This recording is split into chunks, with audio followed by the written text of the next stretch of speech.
It's 2 p.m. Detroit, and you know what that means. Detroit media icon Ryan Ermanni, University of Michigan great Braylon Edwards, and of course, Maz are about to take over on Woodward Sports. Every day, 2 to 4 p.m., it's the best Detroit sports talk on Detroit's best sports network. Woodward Sports.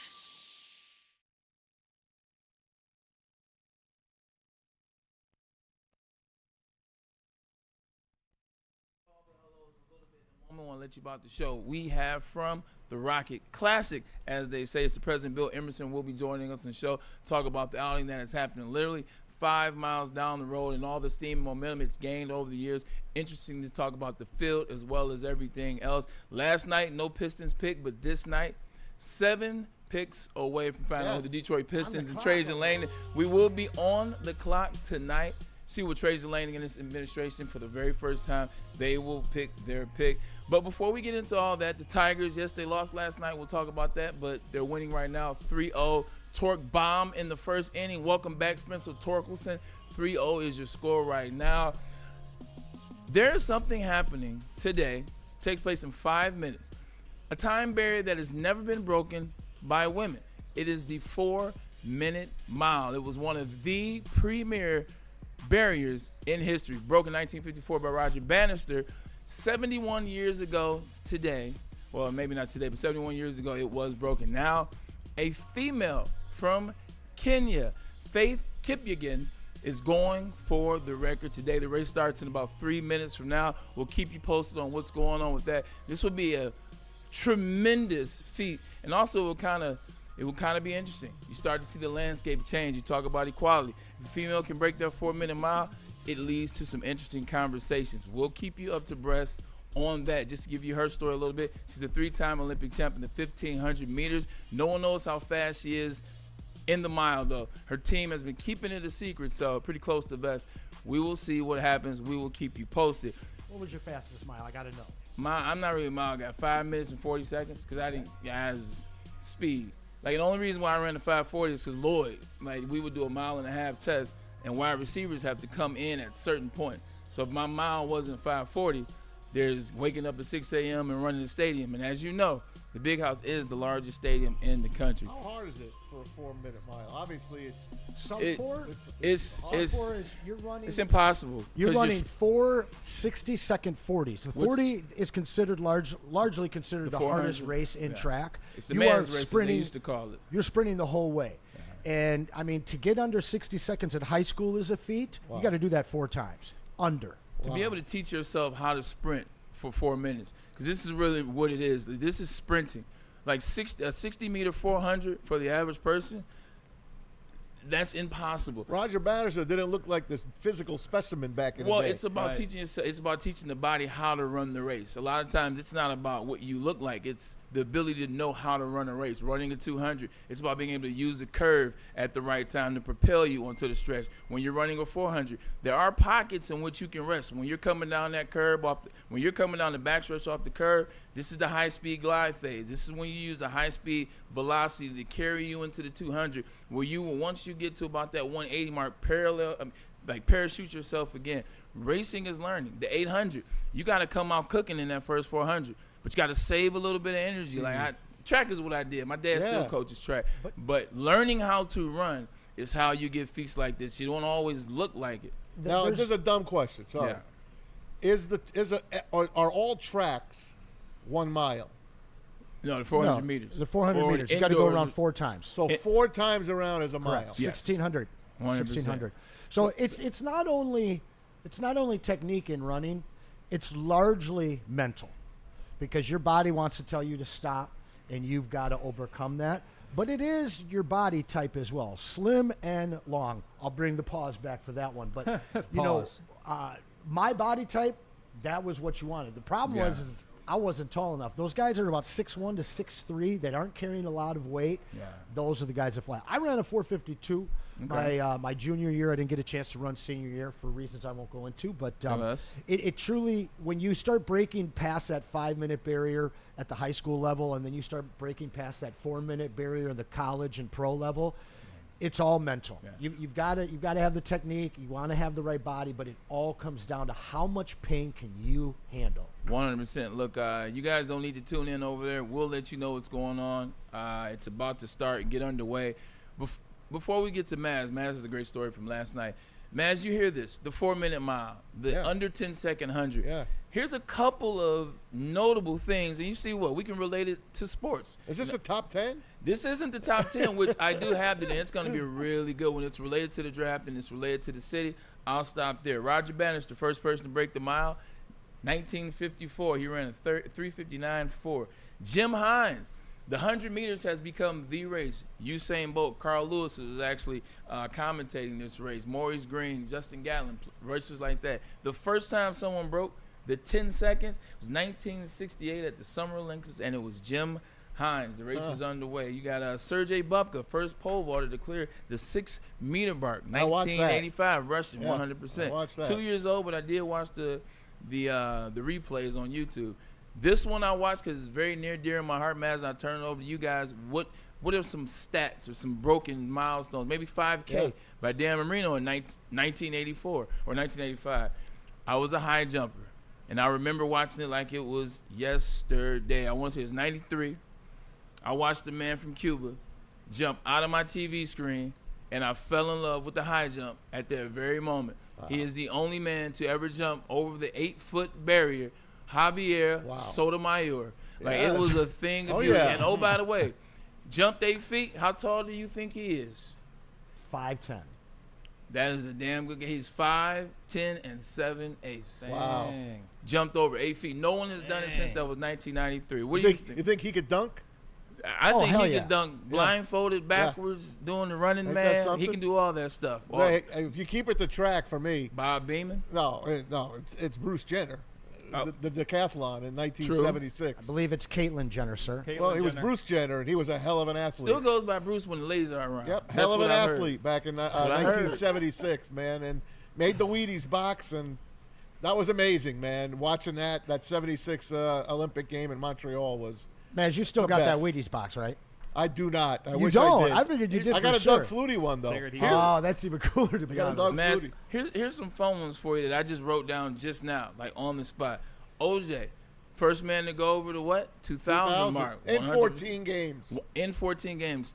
Crazy. He will never let us forget that. Never let us. All right, no, you will not. Let's see. Babe Ruth, first person to go over 700. First person to do a lot of things. First and he person ate a hot 50 dog plus. while hitting him.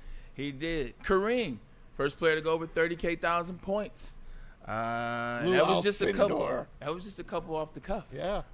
What else? What you got over there, P? You got any off the cuff? Any milestones? Well, because I was a kid born in the 70s, so I heard about, the Bruce/Caitlyn Jenner thing growing up. So Carl Lewis was my introduction to the greatness of track and field and so on. But then as I got, and my father was a historian, so if I could add something to this conversation, with my father being a historian, and I said, hey, I like Carl Lewis, Dad. He's like, you got to learn about Jesse Owens. So I learned about Jesse Owens and what he did in the 1936 Olympics over in Berlin. So I have appreciation for not only what track and field athletes do, but what they can also do in very difficult arenas. And because Hitler hated Jews and not necessarily blacks, Jesse was able to collect 2 more medals. Yeah, that's true. Because he was only going to have 2. He's going to win the 100 and he's going to win the long jump. But they had to sub out the Jewish runners from the United States. That's correct. On the 4x1 to 4x4. I love when Jesse ran right by him. 100. And looked at him all the way. Yep, great job. Maz, you had something funny that happened to you last night. Did. Share your story. Well, I went to the game last night, Tiger game. Took my wife. We're going to meet some friends there. So we like to walk the stadium when we first get there. We walk all the way around where the seats are. We're not up on the concourse where the food is. We're actually on the seat level, walking around till you get to the left field. Then you got to go up the steps and go around the statues. So here we are. We walk in. We just passed third base, heading to the outfield. We're talking. My wife's talking. I'm basically not paying attention, as you know. All of a sudden, I hear her say, Tommy! Tommy! Of course, I don't turn around quick enough. Here comes the foul ball. Here it comes. You got one?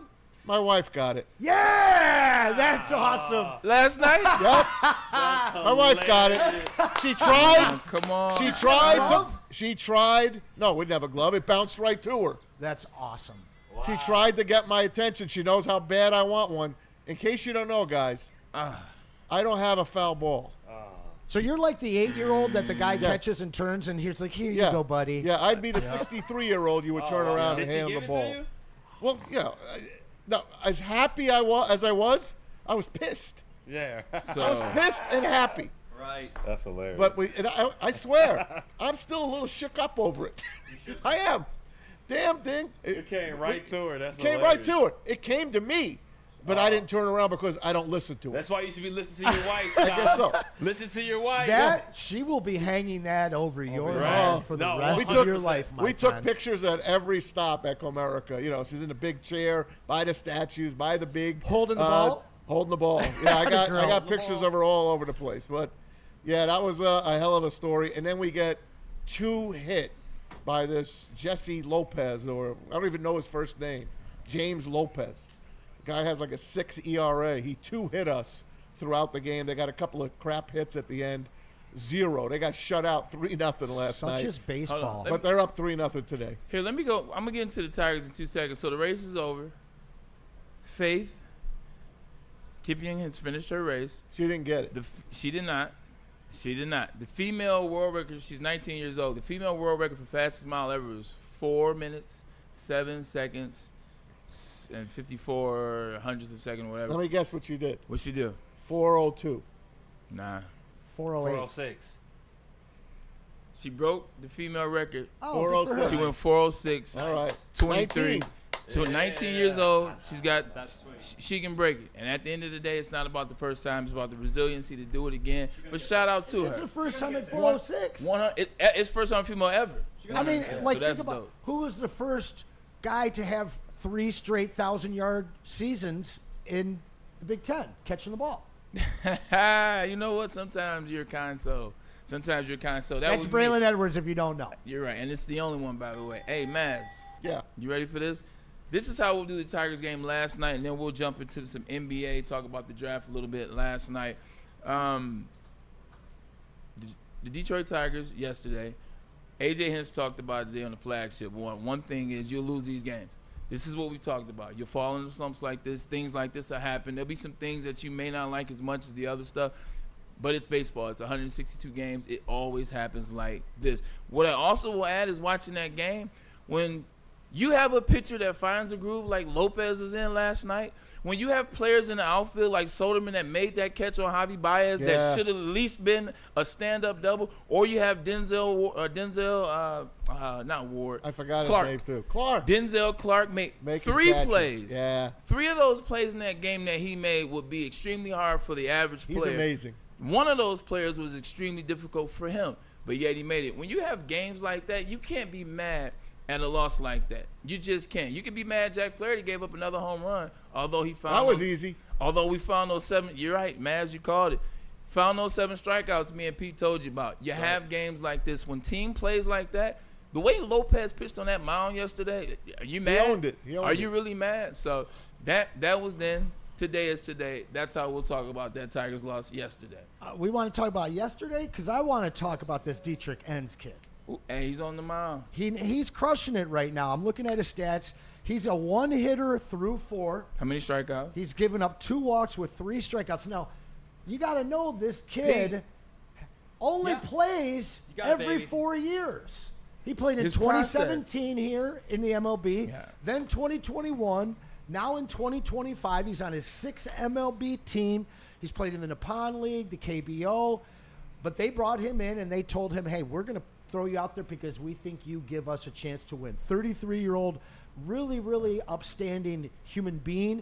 And he's pitching a hell of a game through 4 right now. I love these kind of stories. No, I appreciate that. Let me add something to that, Anson. You know, one of the things A.J. Hinch, talking about him specifically in his journey, he said, we trust him now. Yes. He said last time he came out, what not necessarily was his best outing. We sent him away, and he had to prove that he could fight to get back. That's what it's all about. What is the resiliency like when you have an adversity moment, when you stumble a little bit? They said he went down there. They say he's a consummate pro. They say he's great in both dugouts. All the coaches like him, whether it's the AAA, whether it's the AA, or whether it's A.J. Hinch.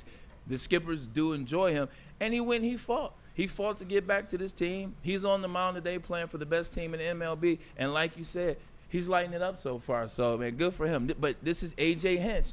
This is the type of coach that the Tigers have. You don't just send the way out to the pasture. You follow. What's the journey like? And if they fulfill the deed, much like the Lions, the first one start paying these guys when they fulfilled the contract. You know what? He went out in the wilderness. He figured it out. Let's bring him back into the fold. Well, and you say resiliency on his part, but you also have to credit the Tigers organization, because all too often you see a lot of MLB teams just kind of turn their back on players. When they don't work out for them, unless they're a top prospect, a 33-year-old guy down in AAA, they're not concerned. They're not trying to bring him up. The Tigers never lose track of players that have been rostered by them, whether it's in the minors or up. These guys, it is truly Moneyball. They will constantly be looking for ways to improve, even if it's just for a couple of weeks at a time. I sat next to J.K. Simmons last night, too. Academy Award winner. Goes to all the Tiger games he can. He's there again today. He's in the booth. J. Jonah Jameson, right? Isn't he something? That's him. That was one of his spots, but I mean, he's an Academy Award winner. This guy from Grosse Pointe. Him and Whiplash. How about Juno? There you go. Him as the father and Juno. 100%. I love that. Whiplash, he won the Academy for. As he should. Yeah. Like, as Miles Teller could have won something for that movie as well. Like, that was an impressive acting by them. He loves the Tigers, man. He loves the Tigers, as he should. He actually played the skipper in For Love of the Game. That's right. I have not seen That's it. right. Good job. What? It's worth it, huh? What? It's really good. Kevin Come Costner. on. I've seen most It's movies, like and I saw this come around. I didn't get a chance to watch it. Like, for people that found out about John C. Reilly from Step Brothers, the other brother to Will Ferrell, for people that found out about him in that space, and then when he started kind of doing like serious pieces, and they're like, "This is Step Brothers guy." I said, "No, you gotta see For Love of the Game." I said he has some depth to the acting. This is like a as well. Mr. Holland's Opus kind of type movie. Yes, Man. but Take me back. Mr. Holland's Up, it's around music, but that one was different. That was about the child, Father and son relationship. Gotcha. Yeah, 100%. Finding out that your child is deaf, like at a parade. Yeah. 100%. By the way, Zach McKinstry with a double, Javi with a single. Get McKinstry to the All-Star game, guys. Third base is an open spot in the American League. Sure, they got a couple of good guys, but today's the last day to vote for your Tigers. Yep. MLB.com. You got to vote them up to the next round. And then if they pass, if they're a top 3 candidate, they move on to the next round. So vote. I think you get 5 or 6 votes per email. So get out there and vote your Tigers in. The ballot is going into the link into the chat here in about 30 seconds. Appreciate you, Anson, for getting your boys' collar together. Appreciate you, Pete, getting that together. Last night, NBA draft took place. Cooper Flagg, as everyone know, he goes first overall. Other than that, shocker. Shocker. Right. Other than that, God. was anything shocking? Was anything big news as it relates to moves, things of that nature, anything of that, or were you just like, this is what it is? Aside from the top of this draft, there's not too much excitement. It is interesting that the Dallas Mavericks have an absolute monopoly on white superstars now. But the other thing is that out of the 30 picks in the first round, that was pretty good. That was pretty good. That was pretty good. Out of the first 30 the 30 picks in the first round, only 11 were made by the team that originally held that pick. The first 9 picks, number 12, and then I believe 28. So what that's really telling me is that we're starting to look at about a 15 to 18 player first round draft. And then everything after that, your next 45 players are widely kind of considered second round guys. And people are trading out of those 20 to 30 picks because they don't want to pay that guaranteed first round money. So, little surprising that you didn't see the Pistons trade up into the end of the first round last night, because I don't think it would have cost a lot to do that. But at the same point, I think some of the names that I listed off for you yesterday, some of the guys that have been brought in by the Pistons organization to actually interview, they're all sitting on the board. So it's possible we could see them make some moves to get up an angle towards the top of the second round tonight, a la day 2 and day 3 for the second and fourth round pick that you see in the NFL. But honestly, it's becoming very, very thin. We're not seeing the prospects come out. You're seeing so many guys from there was 14 different countries represented in last year's, so we'll see how many this year. With all the guys coming out of the G League, all the guys coming out early, what you're seeing, in my opinion, is the most impact players are the guys that have been in college for 3 or 4 years. And there's a bevy of them that are going to be available for the Pistons at 37. Again, Jackson Money, we'll get a chance to probably talk about him in the second hour a little bit. And then we got a little Piston stuff later on as well. But how's Ron Harper's kid, Dylan? He went second to the Spurs. That kid's a player. You think? Absolutely. Where did he go? The Spurs. I know. I feel. What school did he play for? Or is he a G Leaguer? I don't know. I didn't follow his career. I know he's already made more money than his dad has in his whole career. 100%. How did we not? Rutgers. Oh, wow. Yeah, he did go to Rutgers. Go Scarlet Knights. How did we not start off this show by talking about Jalen Duren, though? You got to catch me up. Isn't Jalen Duren getting traded? No way. Well, I sure as hell hope not. I don't know if you guys heard that under the breath comment over there. But isn't Jalen Duren getting traded? Stop it. Better not be. I don't think so. I'm messing with you guys. What are you doing to me, man? That's my guy. I'm just joking. First of all, they wouldn't get rid of Jalen Duren. Jalen Duren proved himself last year as a player. Why you give me the scout look? Yeah, you trying to start something. Why you give me the scout look? Why the scout look? Is Kool-Aid joining us today, man? Yeah, he is. He'll be calling soon. The core that we have here, the 4 guys, and then maybe even Ron Holland at 5.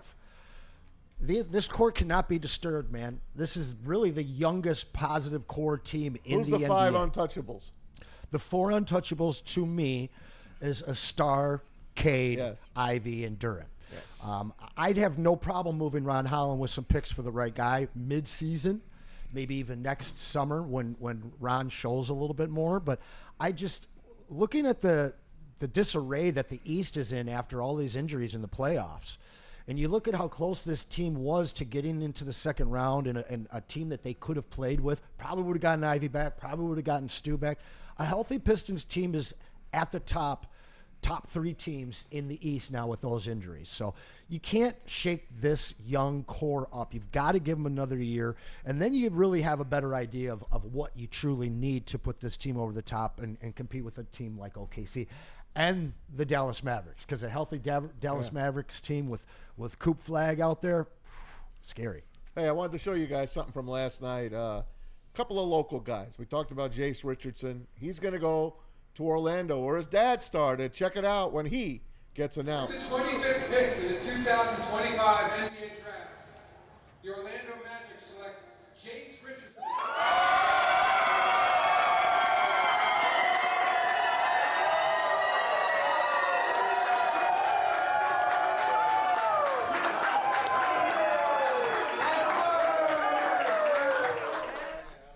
Jace goes to the Magic. Jason Richardson played there for a little bit, had a couple of years with the Magic, so it was worth it, I guess, for the kid to go. He got drafted in the first round. Yeah, I mean, he made his money already. That's pretty much happened the last couple times in Michigan. You had players, it was 2 years ago, they had a couple players where you're like, Caleb something, and where they were not necessarily the best of them at the tournament. However, they did make it to the draft, and they did get drafted, pretty high. Wolf, He went to the Nets. I mean, his brother was crying uncontrollably last night. We got some pictures. Look at that. Danny Wolf to the Brooklyn Nets. The Nets broke the record, by the way. 5 first-round picks. 5. That's what the Nets signed. That's what the Nets drafted last night. How many of those make a roster? How many of those make the roster, Anson? 3? Colin Murray Boyles, absolutely. Let me zoom in for you, Anson, okay? Hang on, Can you buddy. zoom that in a little bit, Yeah, Pete? let me zoom in. Hang on, buddy, okay? Nolan Traore, he's probably going to stay. I don't think that he'll be up right away. Drake Powell, I can see absolutely playing. Ben Saraf, another guy that can hide. Danny Wolf, I love his prospects. I was hoping he was going to fall out of the first round and the Pistons could have moved up. Well, the Pistons, to get him. at that point, I think there'd be a bunch of teams trading up to get that 31 pick. Yeah. Because he's a player. I mean, it's 6'11", 7-foot guy that can stretch and hit the 3. He can handle the rock. He's gonna be solid good. defender. Best thing about the NBA for Danny Wolf, one, they'll get the baby fat off him, and that's not disrespect. It just is what it is. When you're a younger man in college, your body's going to transform your first 3-4 years in the NBA, NFL too. But body will transform. The baby fat that he has, he'll tone that up too. And also, Michigan used him way too much as a point guard. He brought the ball up the court too much. He isolations on the half end way too much. That's not going to be his role. He won't be bringing the ball up the court. He'll be able to, but they won't require him to bring the ball up the court. And I think that's when he'll start to thrive. And one of the strengths of his game is being in the pick and roll. Whether he's handling the ball or setting the pick, he's a fantastic passer, very good ball handler. But he's very cerebral. I mean, I came away. He went to Harvard. Did he? He went to Harvard. And then Went to Harvard transferred. before Excuse me. Michigan. Yeah. Okay, Yeah. same difference almost. Very true. He I'm transferred. sure there's some Harvard people upset at me saying that, but I came away very impressed with his game. The Wolverines would have gone further if they had a true point guard last year. They did not. Whoa. Who? The Wolverines, corn and blue. They would have. That's the twice. first time you ever said the Wolverines. It is. I've never heard that come out of your Listen, mouth. listen. Corn- I have a corn little and bit blue. of. I have a little bit of love for The white boy. the Wolverines basketball program. I have love for That's fair. all colors. You know that, Bray. But I remember in '87 where I was with my dad down in Florida. They actually won that championship. Ramil won that OT championship technically on my birthday because it went past 89. midnight. Seton 89, Hall sorry. got robbed that game. I mean, '87 was our boys from UNLV. But I told you fake Michigan, man. I went to Steve Fisher camp a couple of years, so I got a little bit of a weak spot for that program. But I really like seeing guys that are just very different types of hoopers, and Wolf has a very unique game that I think is going to be perfectly suited for the NBA. What's shocking to me, though, and this is obviously because I'm a Spartan, but I also, just as a basketball guy, I did not understand why Jace stayed in the draft. Okay, This is an undersized 2. Obviously, he can get his shot up, but he has no right hand. He's not going to be able to run point guard duties. And the fact that he went before Danny Wolf shocked me. I really, really wish he would have gone back to school. I think it would have helped him a lot. Probably would have helped Wolf a little bit. I think both of them could have been lottery picks with one more year. But God bless them both. I wish them both a lot of luck. Well, that's fair. Let's take a quick commercial break because right now we do have president of the Rocket Classic, Bill Emerson, with us. No, So- Kool-Aid first. Kool-Aid first? Well, Yep. we knew we had somebody online, so let's bring him in so Anson can talk more Let's go. about the Detroit Pistons draft. But first, a message from Dr. Pierce. All right, Dr. Pierce. He is, where is he today? I think he's out in Cuba. I think he's in Cuba. Anyway, that's good. That's good. Hey, I join him twice a week. I go to physical therapy at Michigan Sports and Spine for my tennis elbow, and it's getting better every time. So I appreciate Faith and, of course, the other therapists that are in there, Kara especially. MichiganSportsandSpine.com. Dr. Pierce joins us every Tuesday on Big D Energy. Joins us here on Thursdays, keeping you in the game with that special sauce. You know how to do it. He'll work it, and you guys will be feeling good. Give him a try today. 248-426-9944 or MichiganSportsandSpine.com. Are you a real Detroit sports fan? Woodward Sports is here to give you all the Detroit sports you can handle. Weekdays, make sure you're locked in on Wake Up Woodward from 8 a.m. to 10 a.m. Followed by Big D Energy with Neil Rule and Darren McCarty from 11 a.m. to 1. Up next, you can't miss Ermanni and Edwards with Maz from 2 p.m. to 4 p.m. And finish the day out with the bad boys of Detroit sports media, the Woodward Heavyweights, from 5 to 7 p.m. Okay, wait, that isn't enough for you, you sports freak. Check out Woodward Wings, Woodward Ringside, and the Lions Weekly Update every Sunday with Broder, Terry Foster, and Sean Belegian. Subscribe on YouTube for all our great content, and make sure you're following on all social media, X, IG, Facebook, and TikTok. You want sports? We got you covered. Detroit's #1 sports network, Woodward Sports. How do people feel about getting a Planet Fitness membership for $15 a month? How do they like working out in a clean and spacious gym that's filled with equipment for every workout? And how about free fitness training in the judgment-free zone that leaves them feeling energized all day long? Join Planet Fitness today with the free PF app, online or in club, and start getting that big fitness energy for $15 a month. The boys of summer are ready to get back to the playoffs, and there's no better place to get your Tigers coverage than Woodward Sports. Join us all season long as we follow as our hometown Tigers claw and fight. This ball is gone! Boys are back in town. Feel the roar with Woodward Sports. Looking to up your relaxation game? Check out Massage Chair House in Bloomfield Hills at the corner of Woodward and Long Lake Road, not too far from Woodward Sports, the largest massage chair showroom in the Midwest. And of course, experience luxury comfort with Dr. Eric Duncan. He is the wellness doc, the creator of the top YouTube massage chair review channel. Book a visit right now, massagechairhouse.com. Check that QR code out as well. Massage Chair House, your ticket to ultimate recovery and relaxation. Planet Fitness, where your fitness is essential. Teens, calling all teens. It's got to be ages 14 and 19. 13, a little bit too young. 20, you're not a teen anymore. All summer, it's free workouts. We want to get you out of the house, get you off the couch, get you away from the screens. But we don't want to judge you, because Planet Fitness is home of the judgment-free zone, because mental health is as important as physical health. So we want you to come take advantage of the high school summer pass at Planet Fitness. Now, for you other individuals, still come on down, because it's not that expensive. It's fitness that fits into your budget. It's no judgment for you either. The gyms are squeaky clean still, and there are trainers with every membership that you can get. So Planet Fitness, where your fitness is essential right now. Show the guns. But remember, I told you there's no judgment. You know what I'm saying? I mean, I don't want to necessarily, tell you the gym's that way, or, a little bit over there, but, nothing like that. Look, without further ado, we talked to him the other day. Now we have one round in the books. Time to get the man back on track, because 7 picks from now, the Detroit Pistons will be on the clock. So, Brandon Kool-Aid Dent, what's the word, brother?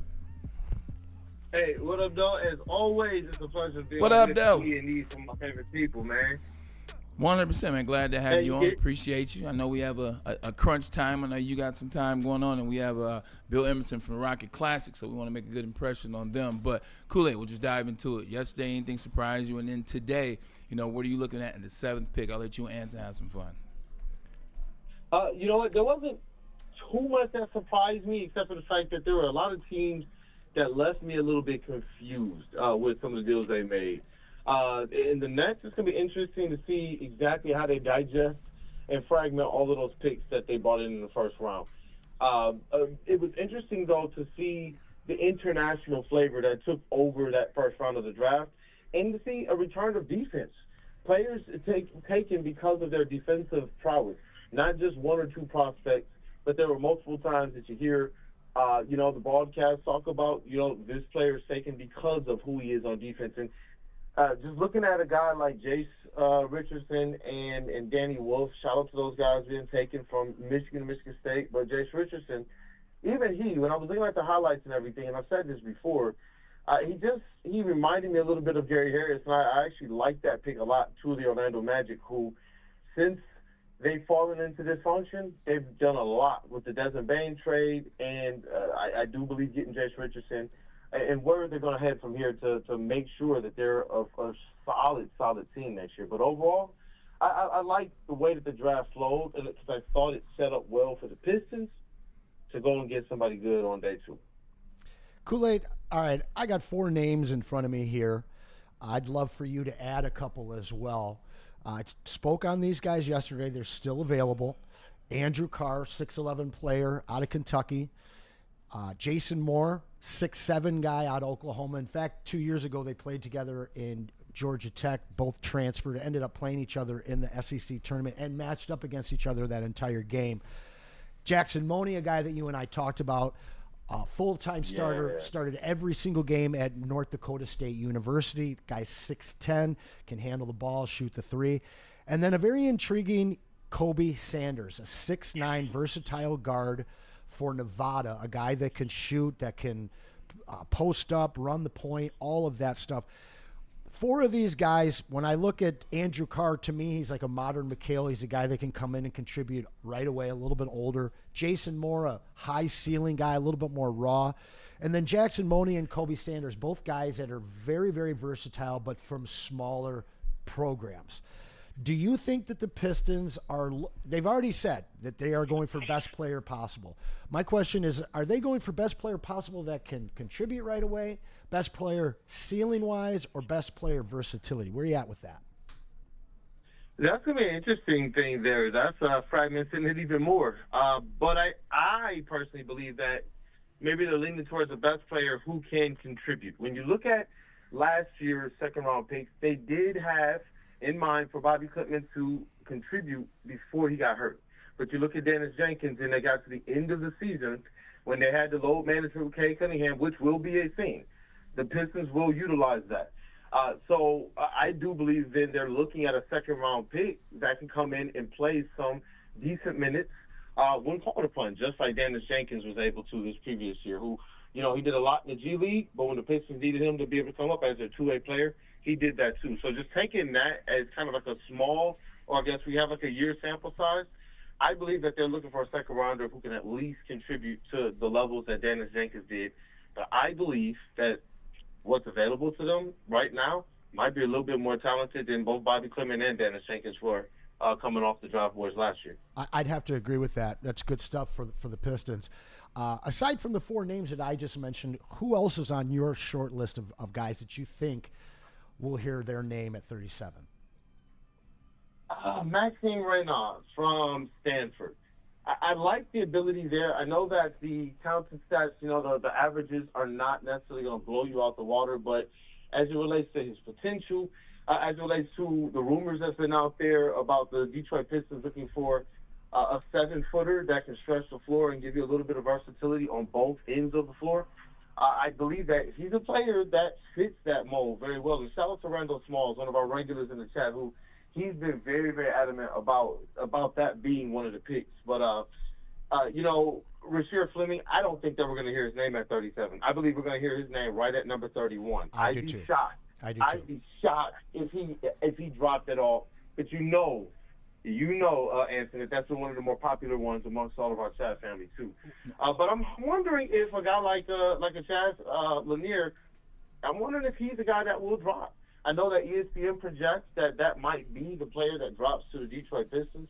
And when you're talking about, you know, this team taking a step forward, he's a guy that a lot of people believe can come in and have maybe a light effect, similar to Malik Beasley. We know that the shooting is off the charts for this guy, and he comes in at a similar build too. So those are two guys that I've been kind of like, you know what, if the Pistons wind up with them, I do believe that both of their skill sets allow them to step in and perform right away.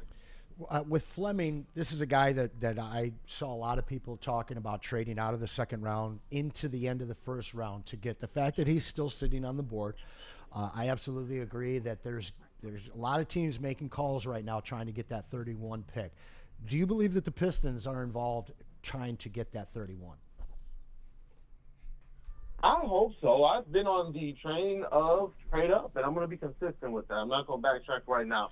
I would love for them to be able to trade up in the second round, even though I know Fleming he definitely has a first-round grade. There are people out there that really like him. He's in the second round now, and so that does lower the price just a little bit for a player like that. So the Pistons, they have a wealth of second-round picks. They have things that they can give up if they do believe that he's a type of player that can come in and affect things at least to a similar level that you saw, a Ron Holland doing. I know Ron was taken at the top end of this draft, but you look at the skill sets for Fleming, and you see a guy that has the strength, the physicality, a little bit of that savviness to be able to step on into an NBA, system that's run by Cade and be at least a baseline contributor. So, I do believe that he is a player worth trying to move up for. I just don't believe that the price is going to cost that much for a player that has a first-round grade. Now the Pistons get a chance to get a first-round type player in a draft in which they didn't have a first-round pick. All right, Kool-Aid, before I hand you back to Braylon here, we'll put you to the fire. Who is the pick? Who will we see in red, white, and blue after tonight? Number 37, the Detroit Pistons select. I really feel like it's going to be Creighton center Ryan Kalkbrenner. Hey, that's my pick too, my friend. Seriously? I have him written right here. I have him written right. Alex Tui, Fleming, some of the guys that I mentioned, all of those guys are fluid throughout the second, some of them even falling out.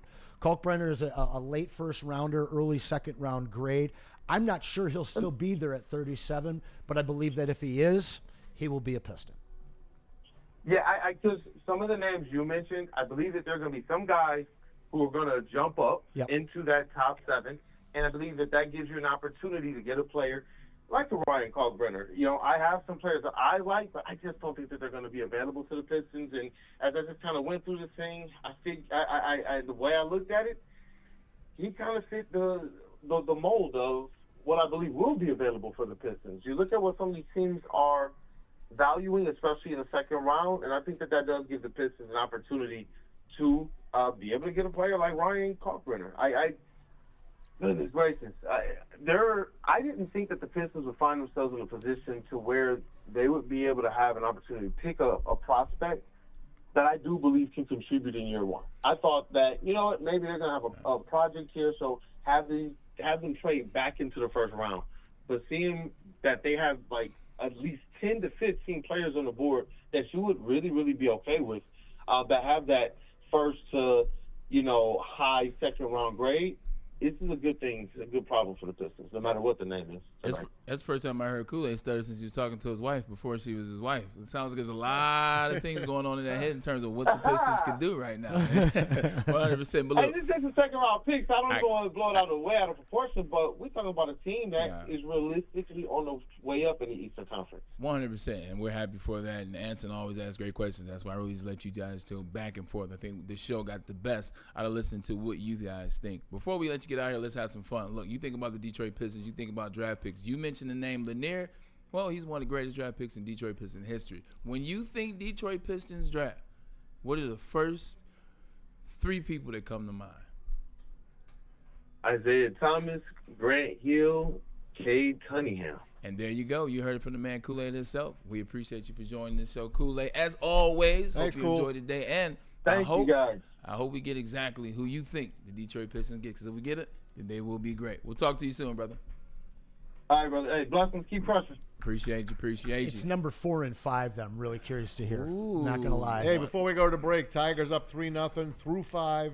Dietrich Henn went 5 innings, gave up 1 hit, and struck out 4. The 34-year-old came up and did his job. 100%. Wait till you see this parlay. Welcome back to baseball. Welcome back. He followed the path, and it brought him back. God is good. We'll take a quick commercial break. Next, we'll be joined by the president of the Rocket Classic. That is Bill Emerson. But first, let's tell you about the White Claw Tigers Tour. It is not tomorrow, ladies and gentlemen. Let me clean that verbiage up. It is Sunday. ESPN Game of the Week. Yep. There it is at the Old Miami. Why don't you come on down? We will be there. The White Claw Tigers Tour. Braylon Edwards, Tom Mazaway, Neil Root, Anson Wells. These are the names that you know. The heavies. Well, we'll all be in the building. We're trying to watch the game of the game of that night, and you know who it's against. It's against one of our rivals, the Minnesota Twins. Yes, brought to you by Ben Johnson Law as well as White Claw. We'll be doing this thing again July 11th at Second Best, but we'll worry about that then. Let's worry about this Sunday. Old Miami, be there or be you finished it. Big injuries, big news. Twice a week, Dr. Jeff Pierce from Michigan Sports and Spine joins Woodward Sports Network for the Injury Insider Report. Big D Energy Tuesdays at noon, and Ermanni and Edwards with Maz Thursdays at 3:30. Get expert analysis and in-depth breakdowns on the latest sports injuries from the man trusted by top athletes in the community, like D-Mac.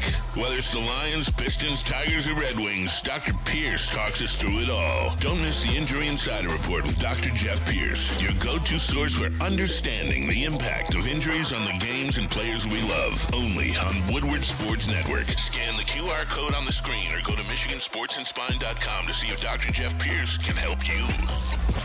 Walk into any Lady Jane's Haircuts for Men today. Open 7 days a week. Sit back, relax, and enjoy precision haircut, scalp massage, hot leather neck shave, and hot towel treatment from one of our talented stylists. Step up your game this season and take advantage of our $20 haircut special.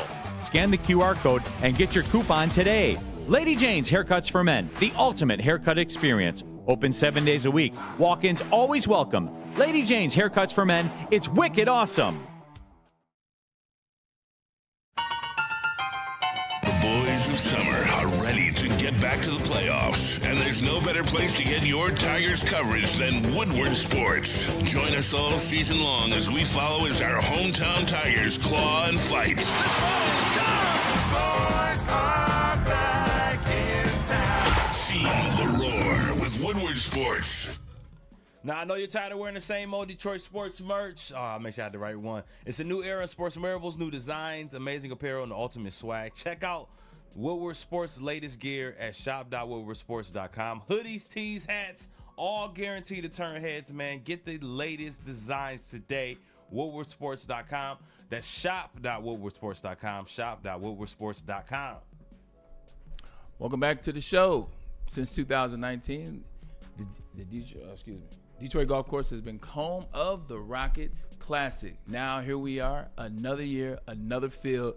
Let's talk about. Let's bring in the president of Rocket Classic. That is Bill Emerson. Bill, how you doing, buddy? Hey, Bill. I'm doing great. How you guys doing? We're doing real good. Doing real good. First and foremost, how was the weather played a factor this year? It's been a lot of rain this week, including last night. Has it affected the round at all? Well, let's start with the fact that it's a Rocket Classic, and so it's going to rain every year. You know what? There it is. There's always something like that going on. But actually, it's a little soft, but it's actually nice out here today. The sun is under the clouds, and so not quite as hot as we thought it would be. No rain yet, so we'll see how it goes. But there's going to be some rain off and on this week. I mean, all you have to do is look at the forecast to see that. But I think Minwoo is he's liking it. He shot 63. He's burning it up, so I don't think it's going to have that much effect. These guys deal with weather all the time. Shout out to Minwoo Lee, who sits 9 under after the first round. You know what? 7 years in, talk about it, 2019 and 2025. Like, how has the outing changed in these 7 years? Because it's become a staple, one that everybody from the city of Detroit is very proud of. Yeah. I mean, it's obvious it evolves, right? I mean, the first year you're learning what you're doing. We had a great first year, and then COVID hits in 20, and we have to decide whether we're doing the tournament or not. Then we do, but we don't have any fans. It was like we had 3 first years in a row. So we've had a chance to try to figure this stuff out, and it's continued to evolve. We got a phenomenal field this week. The golf course looks great, and we're just excited about having great players here. We've got 10 major winners. We've got 12 of the top 50. We've got 67 players that have won a PGA event before. So this is a real field. Yeah, 100%. Hey, Bill, has anybody ever told you got this cool, like, Jeff Bridges thing going on, man? You know what I'm saying? Jeff Bridges was one of my favorite actors, man. So I'm just saying, back in the day, Jeff Bridges. Back in the day, I used to hear Bruce Willis once in a while, but I've not heard the Bridges thing, man. You got to take the hat off to see Bruce Willis. You got to get the baldy up on Well, there you go. There it is. There you go. There it is. 100%. Hey, Bill, I'm telling you, man. I love it. I was a fan of the Buick Open back in the day when they played up at Warwick Hills, and that was always a high-scoring event. It was fun, and then it went away. And to have it back now, the PGA back in Michigan, back in Detroit, I think it's fantastic. And I think this good weather is coming in the future for this tournament. I know it will. Well, listen, you can't do anything about the weather, man. You make the best of it. But, having this event here, having it in the city of Detroit, it was what Dan always wanted.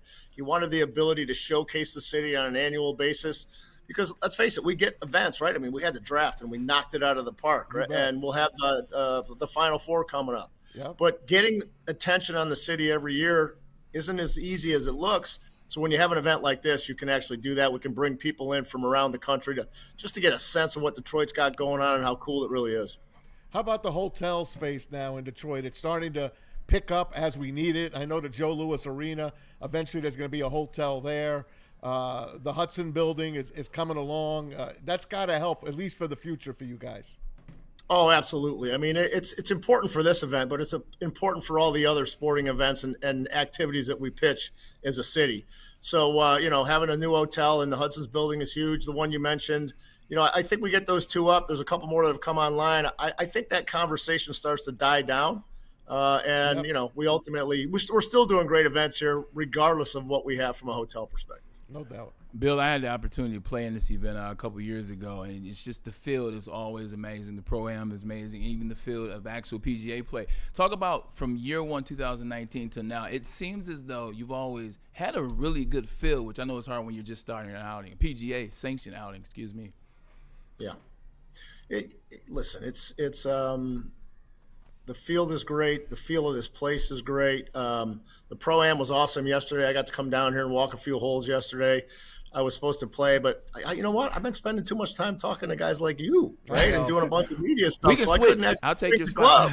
Yeah, we'll switch off with you. I'll take your spot. I was out with Mojo yesterday. He was bummed out, man, because his shoulder's bad, so he couldn't play this year. And so there's a lot of people that get fired up about coming down here and playing in the Pro-Am, but just coming down and checking out the course.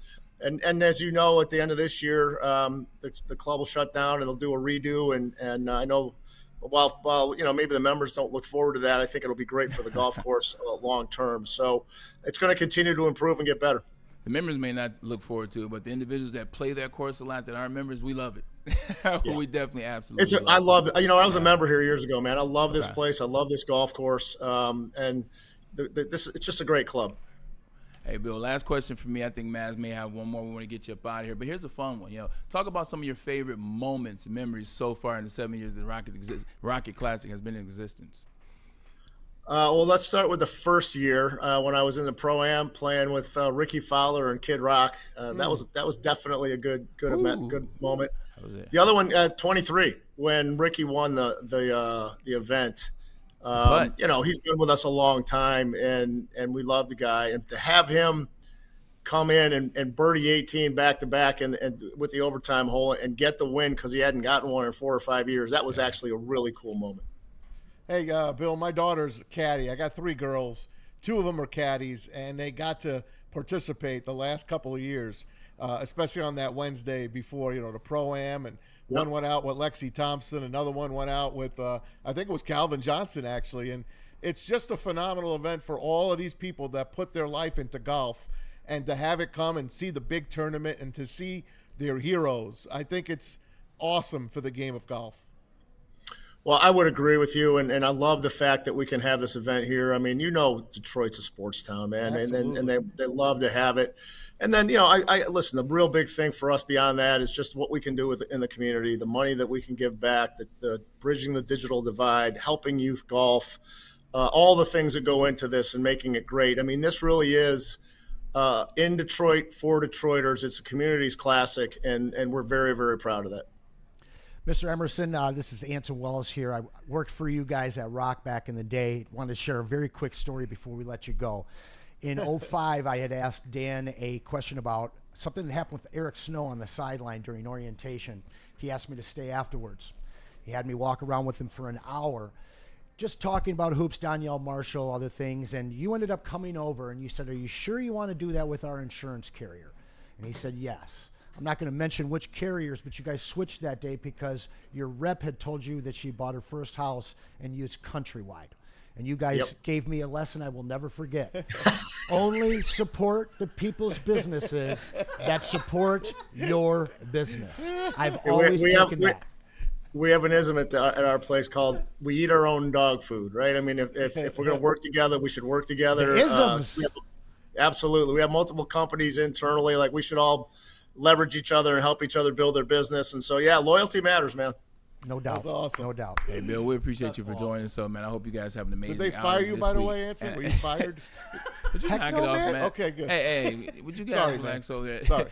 Trying to let the gentleman go. Look, we appreciate you joining us. So, Bill, hope it's an amazing outing this week, and we look forward. I'll actually be there tomorrow in the morning, so maybe I'll look for you. Awesome. All right. Thanks, guys. Take care. Shout out to Otto Black, our guy from Legacy. He is at even par right now. We're rooting Speaking for of you, supporting buddy. your own. We're rooting for you. You're hilarious. That was actually really good. Actually, you're great story. No, you're hilarious. That was amazing. That's a great story, man. Yeah, honestly, those guys, along with Pat McInnes, own Camelot Industries, which is the Cavaliers, Rock Financial, Fathead. There's so much stuff that those guys do, and they've done so much for our great city of Detroit. I can't believe you ever left that business. I thought you would kill it. Oh, yeah. I love corporate life. You're a sales guy. I am the last Look at person. you selling your stuff right now. Well, listen, I loved Rock Financial because we actually got to originate our own loans. Yeah. And my network, I originated about half of my loans. Most people there originated less than 5%, but we got to leave the office and go and visit people. When they closed Rock Financial down to about 10 bankers and pushed us all to Quicken, I'm sorry, but I'm not a headset jockey, and I just couldn't handle sitting in that cubicle all damn day. No, it's kind of cool though. The Rocket Classic and what it's done. Like I'm being honest. Look, I go to these golf outings all around the country. I follow them. And you watch them on TV. People watch these PGA outings, and you didn't have that in Detroit. Maz asked a great question. Once the Buick Open left, Oakland Hills, and even Oakland Hills, yes, it's Detroit, but Oakland Hills still doesn't have a Detroit address. It doesn't have a Detroit zip code. It doesn't have a Detroit phone number, if you will. So having this at the DGC and being able to see Phil Mickelson before, he wasn't in anymore. And Tony, he didn't like Detroit anymore? It is what it is. Tony Mack is whack. Yeah. Very true, but we just had Bill Emerson on here. So look, Tony Finau was Ricky Fowler. I was at that moment, you know what I'm saying? He went back to back. To have these names in the golf world in Detroit, you're talking about, I grew up on 8 Mile Woodward, or 8 Mile in between Woodward and Livernois. The DGC is literally 7 Mile in between Livernois and Woodward. So to have this moment as a young man and now as a older man, if you will, it's super dope. What street you grew up on? I grew up. Remember you remember that day, like the porno day. The what day? The porno day when we changed our names. It's Briarcliff. Oh, that's Briarcliff is the street I grew up. I live on Woodingham. Yeah. Just west of Livernois. But we changed our names. Don't you remember that, Ricky? Renfrew and Briarcliff.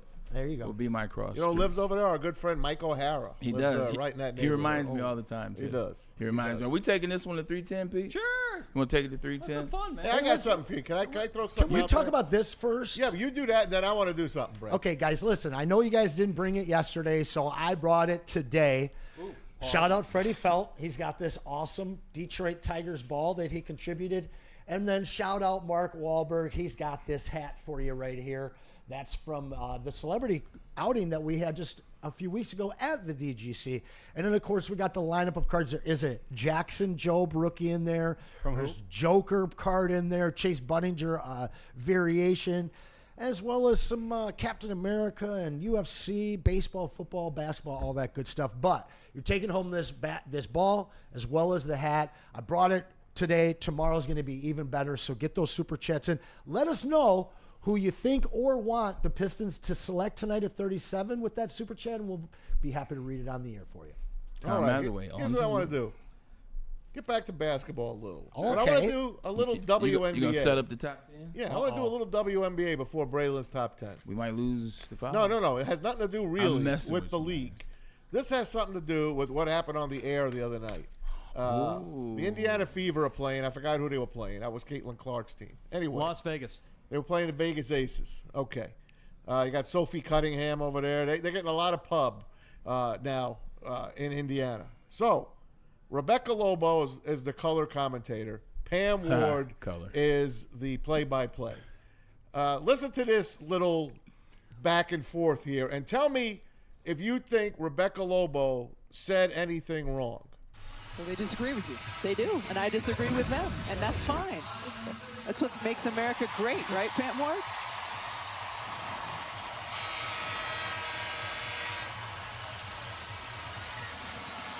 I should rephrase that, yes. But yeah, I did think opinion are perfectly yes, fine. That's a better way to say it. Sorry about that. Did Rebecca Lobo say anything wrong? Anson, I'm going to come to you first. Well, my entire life, when people expressed opposing opinions, at some point somebody said, well, that's what makes this country great, is that we can have our own opinion and we can discuss it. Yep. The problem that we've had for the last decade in this country is that you can't talk about your political opinion. You can't share your morals without upsetting somebody. And the thing that, in my opinion, has always made this country great is that you not only can express your opinion to your friend, but you can express it online, you can express it out loud, you can stand on a street corner and say that. And that truly is one of the things that does make this country great. I think that we need to get back to that. I think after Election Day is when we should be talking the most. And unfortunately, we're not talking anymore.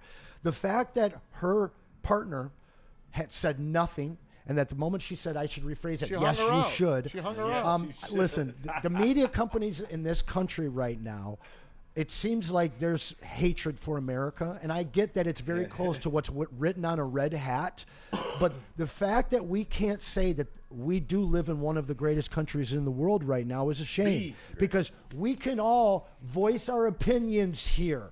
There are half the countries in the world, you will be kicked out castrated or thrown in jail for speaking against your government or anything that's we know China, the people get put in jail for speaking against that country's leadership. Same thing in Russia. This country is great because we can talk, and we need to talk more. Ray, you got anything? No, not really, because this topic is, I don't feel like getting into politics. Well, no, I didn't think it was political. No, at the end of the day, you should be able to say what you want to, but it just goes down the road. Like, we've been trying to say and add opinions and say what we want to forever, and nobody listened. But all of a sudden, in the last decade, when certain individuals' word isn't perceived to be heard, now it's a big word. Listen to what everybody says. Everybody should have a turn. We've been trying to say that for a long time. I want to say something. Very long time. Fair. I've been watching something on HBO. I Max. appreciate that. By the way, Max is going back to HBO, by the way. Finally. They're changing the name back, which they never should have changed. Are they changing the color scheme yet again? Maybe they are. So I'm watching HBO Max. I'm watching, I watch all my fun shows. So I come across this docu-series. CNN put it out 10 years ago. There's something on the 60s, 70s, 80s, 90s, and the 2000s. So I'm on the 60s. So the 60s, yeah, of course. So the 60s were a very tumultuous era. Yeah. Very much like we are in now. Yes. Picketing, rioting. Worse. Assassinations. 1968 could have been the worst year in American history with the assassinations and everything. But there's change. Women got rights. Women weren't able to get jobs back then. I mean, some of the Ricky, they didn't have jobs. They didn't have jobs in the 60s. You know what their job was? Stay home. Most jobs. Their job was stay home. Yeah. I'm telling you. What do you mean? They were nurses, and then when we were in war, they were working in the factories. Yeah, because they had to. Like what Madison said is they didn't have the privilege of the free range like now, where they can just go to any job, they can apply it and be. No, that's what I'm saying. No, I said they but that's what have he's certain saying. jobs. No, he said they couldn't get jobs. But they didn't get jobs like they couldn't get wanted. Jobs men had. There was a place. Yeah. They were trying to get a job at Ford Motor Company. The guy said, "I'm sorry, this is man work." You can't get jobs you want. If you can't get a job you want, that's not jobs. Then I agree with Maz on So that. Gloria Steinem comes out, and they break the barrier. They get to do everything a man can do. Yeah. I'm just saying, the 60s were probably worse than what we're in now. 100%. That's all I'm saying. Yeah. And I always thought, hey, man, I lived in the greatest era, the 60s and the 70s. When it came down to it, I was just a kid. I didn't give a damn. I was just playing ball, watching television, and listening to records. But it's the same. What happened then is happening now. Except now you just can't say anything. It is what it is. I suggest go to HBO and start watching these other eras just to see and compare it to where we live now. It's not a hell of a lot different. Yeah, it is. I think, yeah, you're right. Yeah, not a hell of a lot. It is different. I believe depending on who you ask, depending on the type of person you ask, is the type of answer you get on which era was better. Because I know a lot of individuals, 60s was better than this. Because at least black folks were together and unified at the time. Had our own stores, had our own neighborhoods, had our own. Insert segregation. Side note, with 68 being the worst year, that's why they faked the moon landing in 69. So, I know. Listen, it's a distraction. They didn't fake it. I watched the whole hour and a half. Who was holding the camera? Listen, 69. Who's holding the camera? No, they landed. They took off. They couldn't even get in orbit. I know. How many space shuttles blew up? TVs. I know. I don't get service in a tunnel. I know. How did they send it to all the the president called the moon.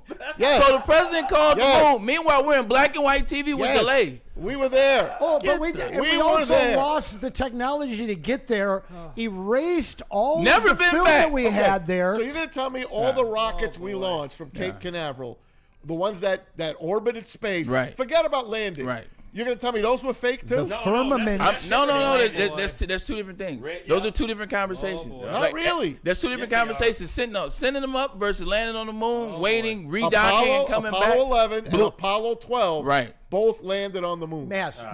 Who set the camera up? Oh, boy. Who set the camera up? It was on the rocket. On what rocket? No, when they just stationary, not moving, right? Just hanging there? Hold on. Let me ask you a question. How'd they get the film from it? Let me ask you a question. It's a satellite. How do you land on a surface that you absolutely have nothing but assumptions and what's the word? Calculations on what the surface is. You land on that surface, and then you also take off that same surface. And broadcast it, bro. Meanwhile, amazing. Meanwhile, we got cars that barely go over 70 miles per hour. All right, let's talk about the information warfare against the USSR. You remember all of those atomic blasts that we recorded? Yes. Why is the camera fine when a whole house gets blown to shreds 10 feet from the camera, but the film is untouched by radiation? Are you kidding me? In fact, if you look back at one of those, they show the house, and then right as the blast hits it, there's a car that suddenly appears right behind the house. And a dog fight to save the 60s It was reputation. there. It happened. I love your generation because the idea of a fake moon landing is absolute blasphemy What to a boomers.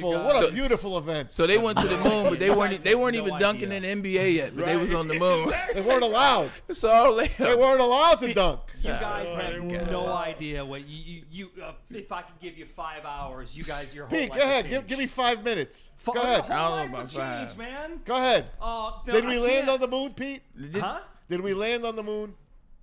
I'm not quite sure about that. See? That's a fair answer. Ricky, you were Ricky ready to chime in. But here's the Ricky, difference. You go back to your mother's womb. Ricky, You weren't did even we born. land on the moon?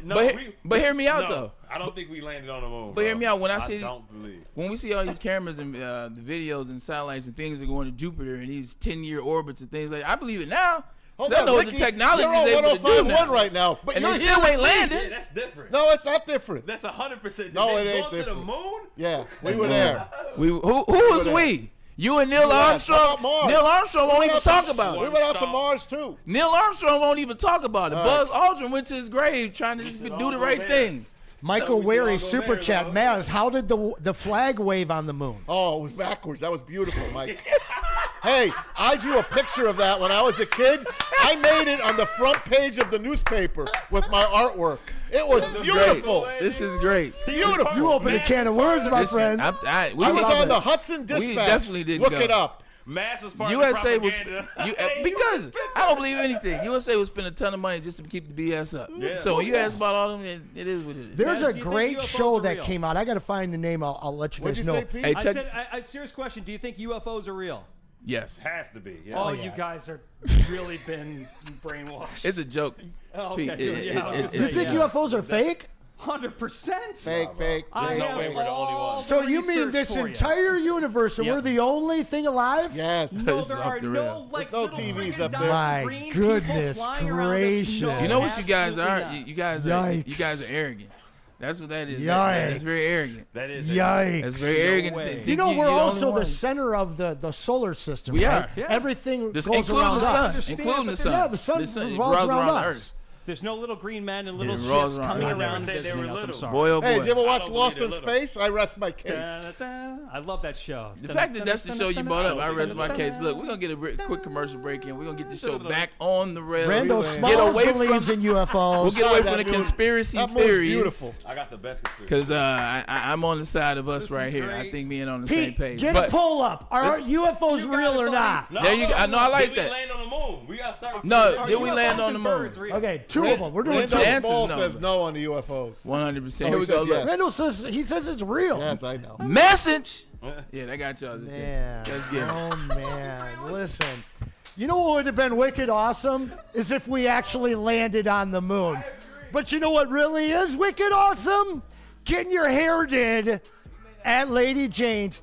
You know, because they got locations everywhere. It's totally uncomplicated, like these guys' views on the universe. Because dudes like uncomplicated, because you can walk in, sign in anytime, and you get your hair did. Open 10 to 8, 7 days a week. Walk in anytime. And man, you're ready to walk on the moon. Lady Jane's, it's wicked awesome. Are you a real Detroit sports fan? Woodward Sports is here to give you all the Detroit sports you can handle. Weekdays, make sure you're locked in on Wake Up Woodward from 8 a.m. to 10 a.m. Followed by Big D Energy with Neil Rule and Darren McCarty from 11 a.m. to 1. Up next, you can't miss Ermanni and Edwards with Maz from 2 p.m. to 4 p.m. And finish the day out with the bad boys of Detroit sports media, the Woodward Heavyweights. from 5 to 7 p.m. Okay, wait, that isn't enough for you, you sports freak. Check out Woodward Wings, Woodward Ringside, and the Lions Weekly Update every Sunday with Broder, Terry Foster, and John Belegian. Subscribe on YouTube for all our great content, and make sure you're following on all social media. X, IG, Facebook, and TikTok. You want sports? We got you covered. Detroit's #1 sports network, Woodward Sports. You know how some things are so good they should be world famous, but they're not? Our house-made vinaigrette is one of those things. And the antipasto salad, we drizzle it over. Same with our hand-battered chicken tenders. Original recipe soups and pasta sauces. It's almost as if our original, world-famous Detroit-style pizza is mocking them. And that's not very nice. A network for the city, by the city. Woodward Sports is Detroit Sports. How do people feel about getting a Planet Fitness membership for $15 a month? How do they like working out in a clean and spacious gym that's filled with equipment for every workout? And how about free fitness training in the judgment-free zone that leaves them feeling energized all day long? Join Planet Fitness today with the free PF app, online or in club, and start getting that big fitness energy for $15 a month. The most talked about Detroit media by other Detroit media, and we love it. It's the Woodward Sports Network. Walk into any Lady Jane's Haircuts for Men today. Open 7 days a week. Sit back, relax, and enjoy precision haircut, scalp massage, hot leather neck shave, and hot towel treatment from one of our talented stylists. Step up your game this season and take advantage of our $20 haircut special. Scan the QR code and get your coupon today. Lady Jane's Haircuts for Men, the ultimate haircut experience. Open 7 days a week. Walk-ins always welcome. Lady Jane's Haircuts for Men. It's wicked awesome. The boys of summer are here, and Woodward Sports is all over the Motor City with the White Claw Tigers Tour. Come party with Woodward Sports, watch the Tigers, and sip on some White Claw all summer long. The best bars, big giveaways, live events, and a party that only Woodward Sports can throw. Ain't no party like a Woodward Sports party. Join us Friday, June 29th at the Old Miami in Detroit for the White Claw Tigers Tour, brought to you by White Claw, East Town, and Ven Johnson. Oh, yeah. If you believe in conspiracy theories, if you believe in UFOs, or maybe if you don't, I don't care. Scan that QR code above my head because that is real. And also real is that QR code, Woodward 1000. Open up your brand new Caesars Sportsbook account. When you do so, make your first deposit and your first bet of $20 or more. If that first bet happens to lose, it won't, but if it does, you get your first bet back as a bonus bet up to $1,000. But only if you scan that QR code above my head. It's real. Scan it and use that real code word over there, Woodward 1000, to open up your brand new Caesars Sportsbook account. Let's head over to the Green Alien. Listen, Buzz Aldrin might be a legend to some, but Buddy's Pizza is a legend to everyone here in Detroit. Serving up their deep dish Detroit-style pizza for 79 years, 22 locations in Metro Detroit, state of Michigan, as well as that original one down at 6 Mile. And kind of sign up for Buddy's Rewards today and start earning points on every purchase. And when you use that code right above my head, 10 mil, you'll save 10% off your next order. Head on over to buddiespizza.com. It's 313, you're still in the D, and the show is off the rails. Side note, if you believe that we went to the moon, then you believe that Tyrese and Ludacris was orbiting outer space in Fast and Furious 9. I'm just saying. Well, I posed the question to the chat. Now listen, chat, if we're going to do this, I need you guys to show some love on the super chat here for this prize package. But I have seen about 20 of you all say you want 45 minutes of conspiracy theory. I know Maz is on board. I know Rick is on board. And I know Pete's on board. Braylon, Yeah. Are you down for 45 minutes of conspiracy talk? We can include sports conspiracy. Absolutely no, because we need to get our quota clip in for YouTube, and that's us being honest. So we can talk some more. We'll get a clip out of the way, and we can come back to the controversy that is. Building number 7. There you go. Maz, you got anything before we do top I 10? do. We got the Tigers up 5-0. They are in the 7th inning.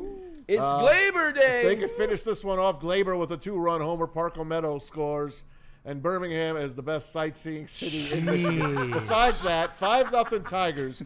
Side note, Bob Nightingale, one of the best baseball writers in America, USA Today. Listen, guys, Bob Nightingale says the Tigers are going to be the most active, aggressive team at the deadline. Here's what he says. The Tigers tipped their hand when they offered Alex Bregman 6 years, $171.5 million. If the Red Sox shop him, and they're all in again, still in need of a third baseman, the Tigers realize their chance to return to the series for the first time since 2012 and win it for the first time since '84 is now. They got Tarek Skubal under control only to 2026. They need to take full advantage of having the finest pitcher in the game. Detroit would love to also add a strikeout pitcher in the bullpen. That could be Aroldis Chapman as well. So the Red Sox are in a free fall right now. If they continue to fall, and of course we all know Bregman is hurt, would you even want the Tigers to go after this guy? Here, let me go first. I'll say if I know Anson, I know what he's going to say. The answer is yes. Yes, you go after Alex Bregman because at the end of the day, it's not about what some player made you feel like or who hurt your feelings and, he should have came here. It's Detroit. No. This is an individual that can hit the ball out of the park, that has played on World Series championship teams, and is still playing at a high level. Every team in the majors, throughout the major sports, especially in baseball, when they're close, when they feel like they're there, they go out and ensure that they are there. They add 2 pitchers. They add a third baseman. They add a DH. They add it just to make sure. No one fully knows that they're fully ready until they get to that point. And I think Alex Bregman is a player. I don't care about that other stuff. That was then. This is now. You definitely bring him in. I like Aroldis Chapman too. 45% of MLB's 103s, well, guess what? They came from one man. That was Aroldis Chapman, who's still throwing 103. For me, amazing. I'm all good with Alex Bregman coming back, and I'm all good with Aroldis Chapman. You thought I was going to say no? To be honest, yes. Okay. And I get that because, I'm a Detroit lover, and I hate when people turn us down. Yeah.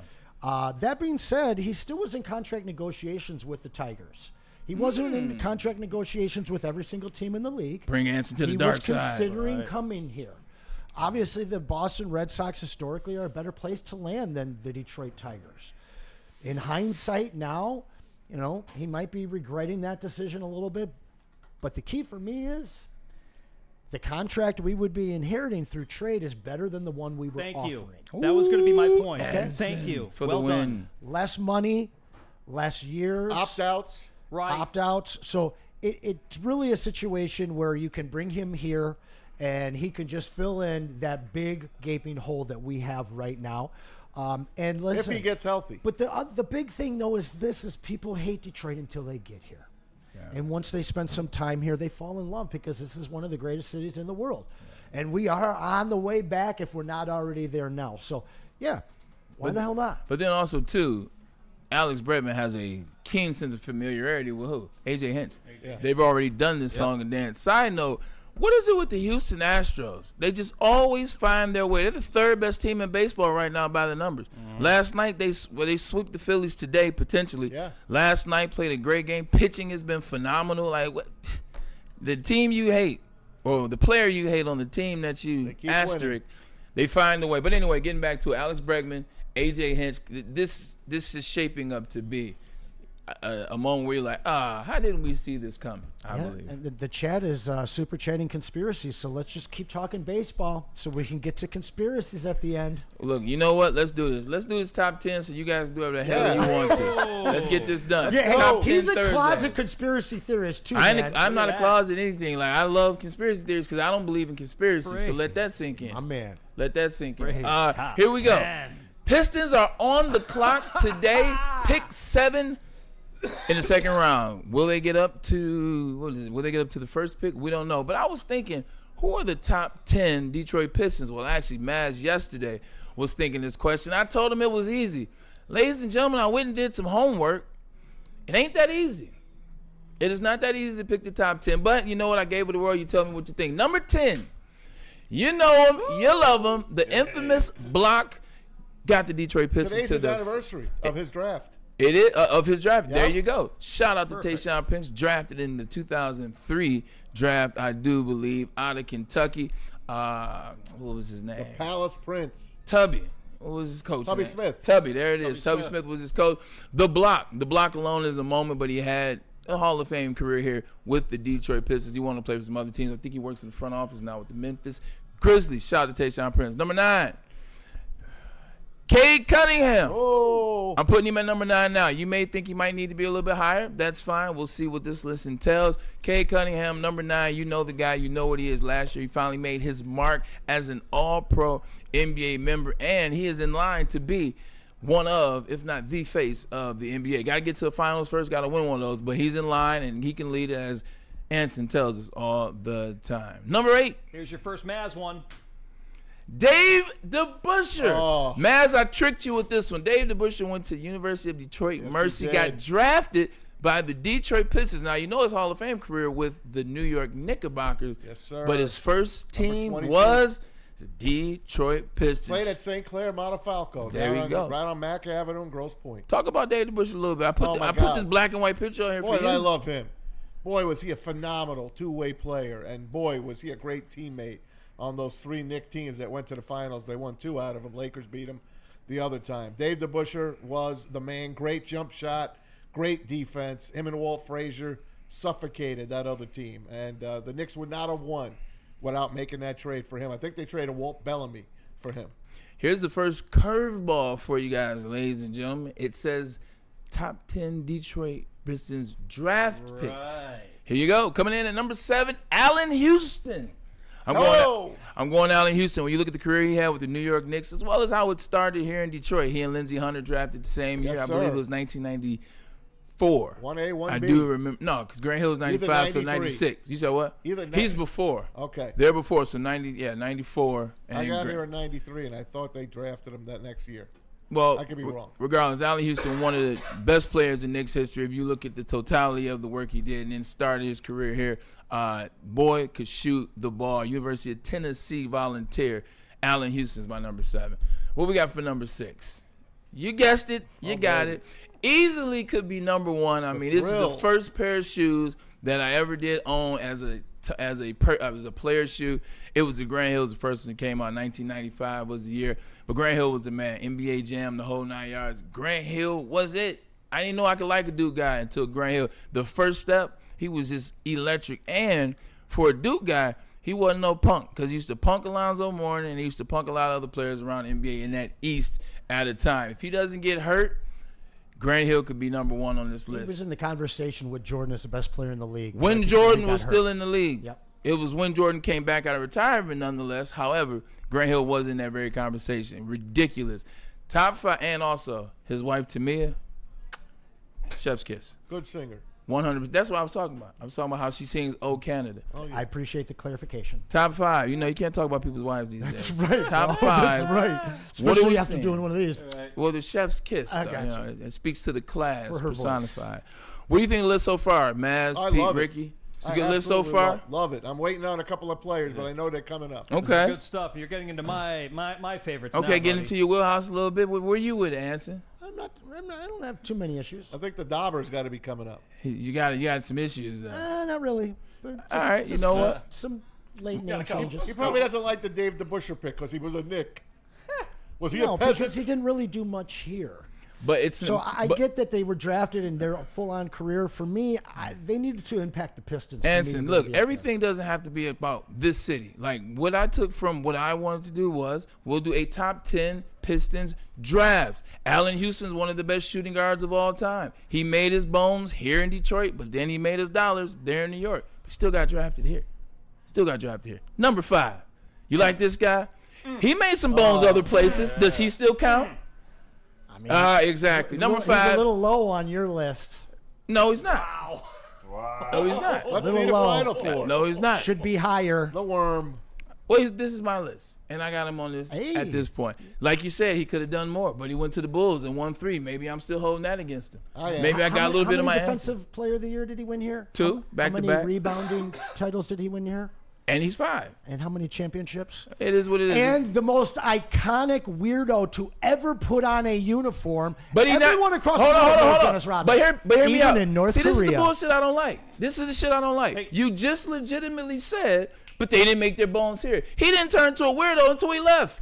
All the blonde hair, all the coloring, he was all the sitting with a shotgun in the Palace parking That doesn't lot. make him That doesn't make him a weirdo. Makes him depressed. No, I love that he was a weirdo. No. Anson, we're not going to do that. We're not going to disrespect the mental health space I'm not that he was. disrespecting that. That was part of his break. Chuck Daly left. But He him had a sitting mental in the breakdown. car with a shotgun thinking about suicide is not weirdo. It's borderline mental health. I get that, bro. I'm confused. I'm talking about who he was. He was an iconic misanthrope. People couldn't understand him or they loved him.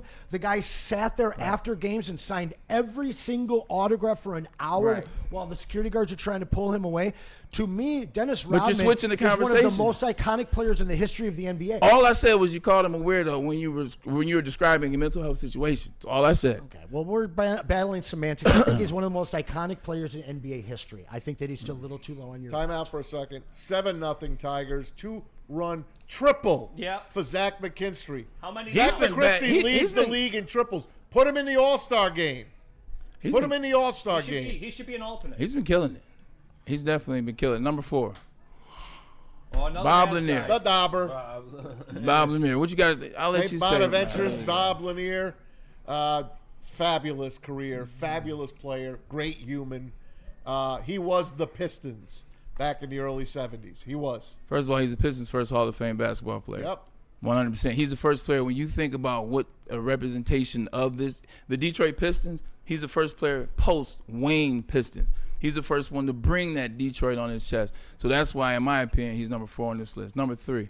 Another Mavs guy. You know who it is. It's the mayor, Dave Bing. Yep. Phenomenal. Bob Lanier was amazing, but Dave Bing brought that first flash, that style, that pizzazz, like man's like with Clyde Frazier. bet. That's what you saw in Dave Bing. Top He 100 could player also, in the NBA, Dave. 100%. He can also shoot, and he led this team much like he attempted to lead this city. City let him down. He didn't let the city down. No. That old English D on the jacket That's is fire. crazy. We didn't That's bring fire. it back. He was as cool as they come. And one time, I was sitting in his seats at Tiger Stadium. They had to ask me to leave. Of course, I didn't belong there, but that's where I wind up picking his freaking seat out of everywhere. That's funny. Oh, man. Well, you know who number 2 and 1 is. This we is talked my about guy. that. This is pretty easy. This is my first NBA jersey, man. Number 2. My first one. Anson, tell us about Joe Dumars. Dumars. 3 championships from McNeese State. 2 as a player, and that very, very important one as a GM. I wish him luck in his new city. I love this. I think that the Palace Guard has to be the top 2. Let me ask you this question. Speaking of that, you talk about Joe Dumars with the New Orleans Pelicans. They now have Jordan Poole on the team with Brandon Ingram on the team with Zion Williamson on the team with. I believe in Joe Dumars. You know, I think Joe gets it, but man, this is it's not an easy situation. Well, the thing that Joe brings is culture. Yeah. So these guys, the aforementioned players, a lot of them, I don't want to say lack culture. Yeah, they do. But you know, it's a divisive word there. I want to say they lack the maturity to be on a winning team, and I think that Joe can instill that and help grow these guys up quickly. I think too, like when you're New Orleans Pelicans, they went out and got C.J. McCollum. They tried to bring him in there. They tried to bring him in kind of to be that piece, experienced veteran that does things the exact right way. Very similar to Joe Dumars, if I'm being honest. Not as a player, but in terms of how he carries himself. But he was at a point in his career where he's still trying to find a team to be competitive. He still feel like there's competitive juices. He's not just trying to coach. And I feel like they need those players now to be around them. You need some players that are very confident. Look, I'm not making any All-Star games. I'm not necessarily leading any team, but I can help this team continue a level of professionalism, much like this year with the Pistons. Yeah. And if you can reach Poole, he can play. 100%. He can play. He's got some ways about him, but he can play. Yep. You got Jake Rogers in your. You said got what? Jake Rogers in your. Jake's got a hit. And you got an RBI, 8-0. They're just kicking butt. No, I do not. Bray's on Got fire. a sack fly. Okay. That's not. It's still RBI. Yep. Bray's There on you go. fire. Number one, without further ado, you know him, you love him. We love him as Zeke. Isaiah Look up. Thomas. And also I the don't see unique anything. spelling that is. Zeke is Zeke, man. Like, he's legitimately, in my eyes, the best point guard of all time. I will go down I love this list. with my grave saying that if you want to say Magic, I don't have a problem with that. But I just think it's Zeke.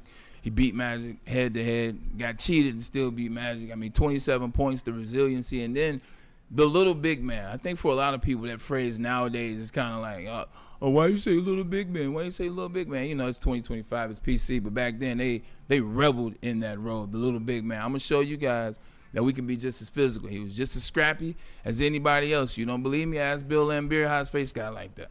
Well, and you look in an era where very few teams were winning at all. You know, you had the 76ers squeezed in there, and then it was basically the Boston and LA show.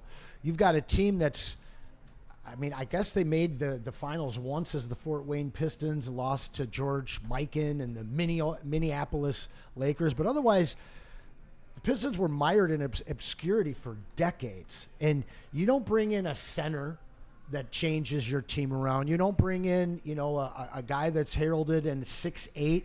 You bring in a tiny 6'1" guy who's just a fighter, who takes, you know, IU to a championship. And what he brought here was a tenacity that filtered in through every single player that was traded for, signed, or drafted after him. Joe Dumars isn't on this list if he doesn't play next to Isaiah Thomas. A bunch of these guys wouldn't be on this list if he hadn't brought the winning culture to Detroit. And he refused to accept anything but championship level play.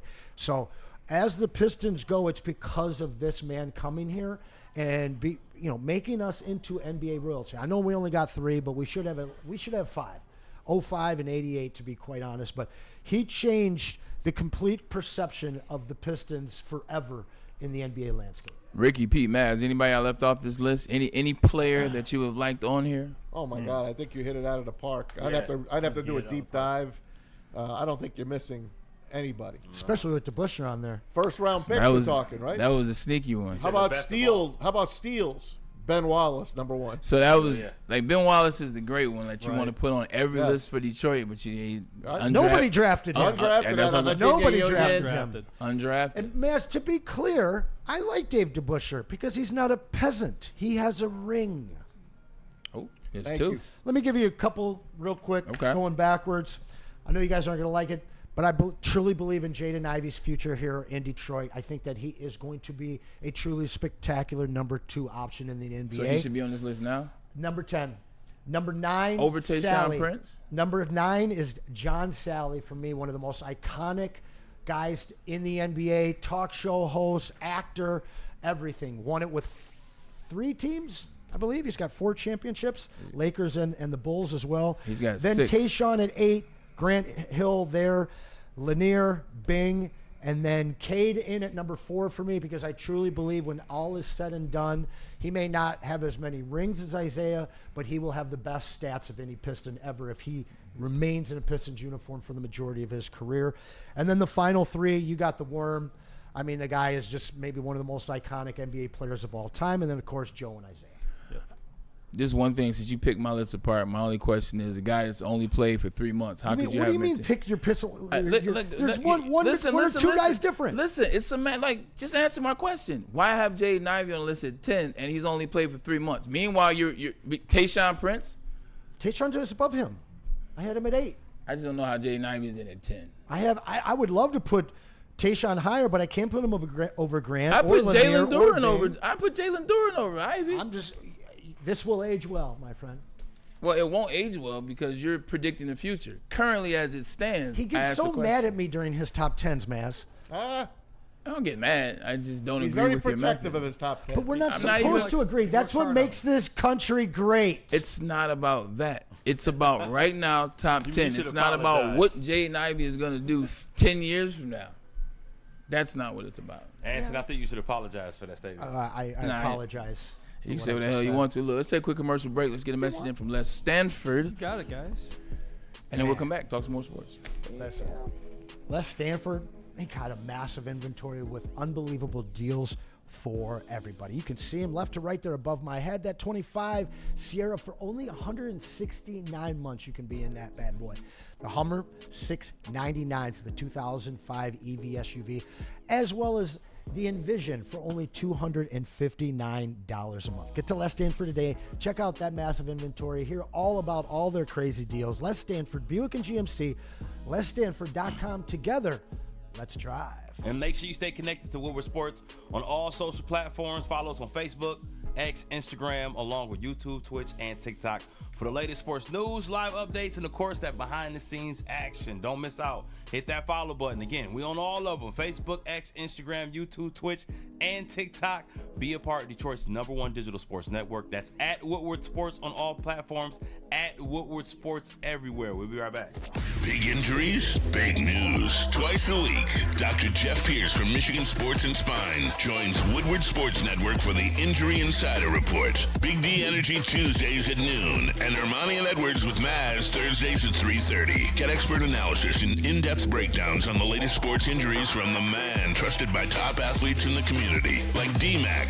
Whether it's the Lions, Pistons, Tigers, or Red Wings, Dr. Pierce talks us through it all. Don't miss the Injury Insider Report with Dr. Jeff Pierce, your go-to source for understanding the impact of injuries on the games and players we love. Only on Woodward Sports Network. Scan the QR code on the screen or go to MichiganSportsandSpine.com to see if Dr. Jeff Pierce can help you.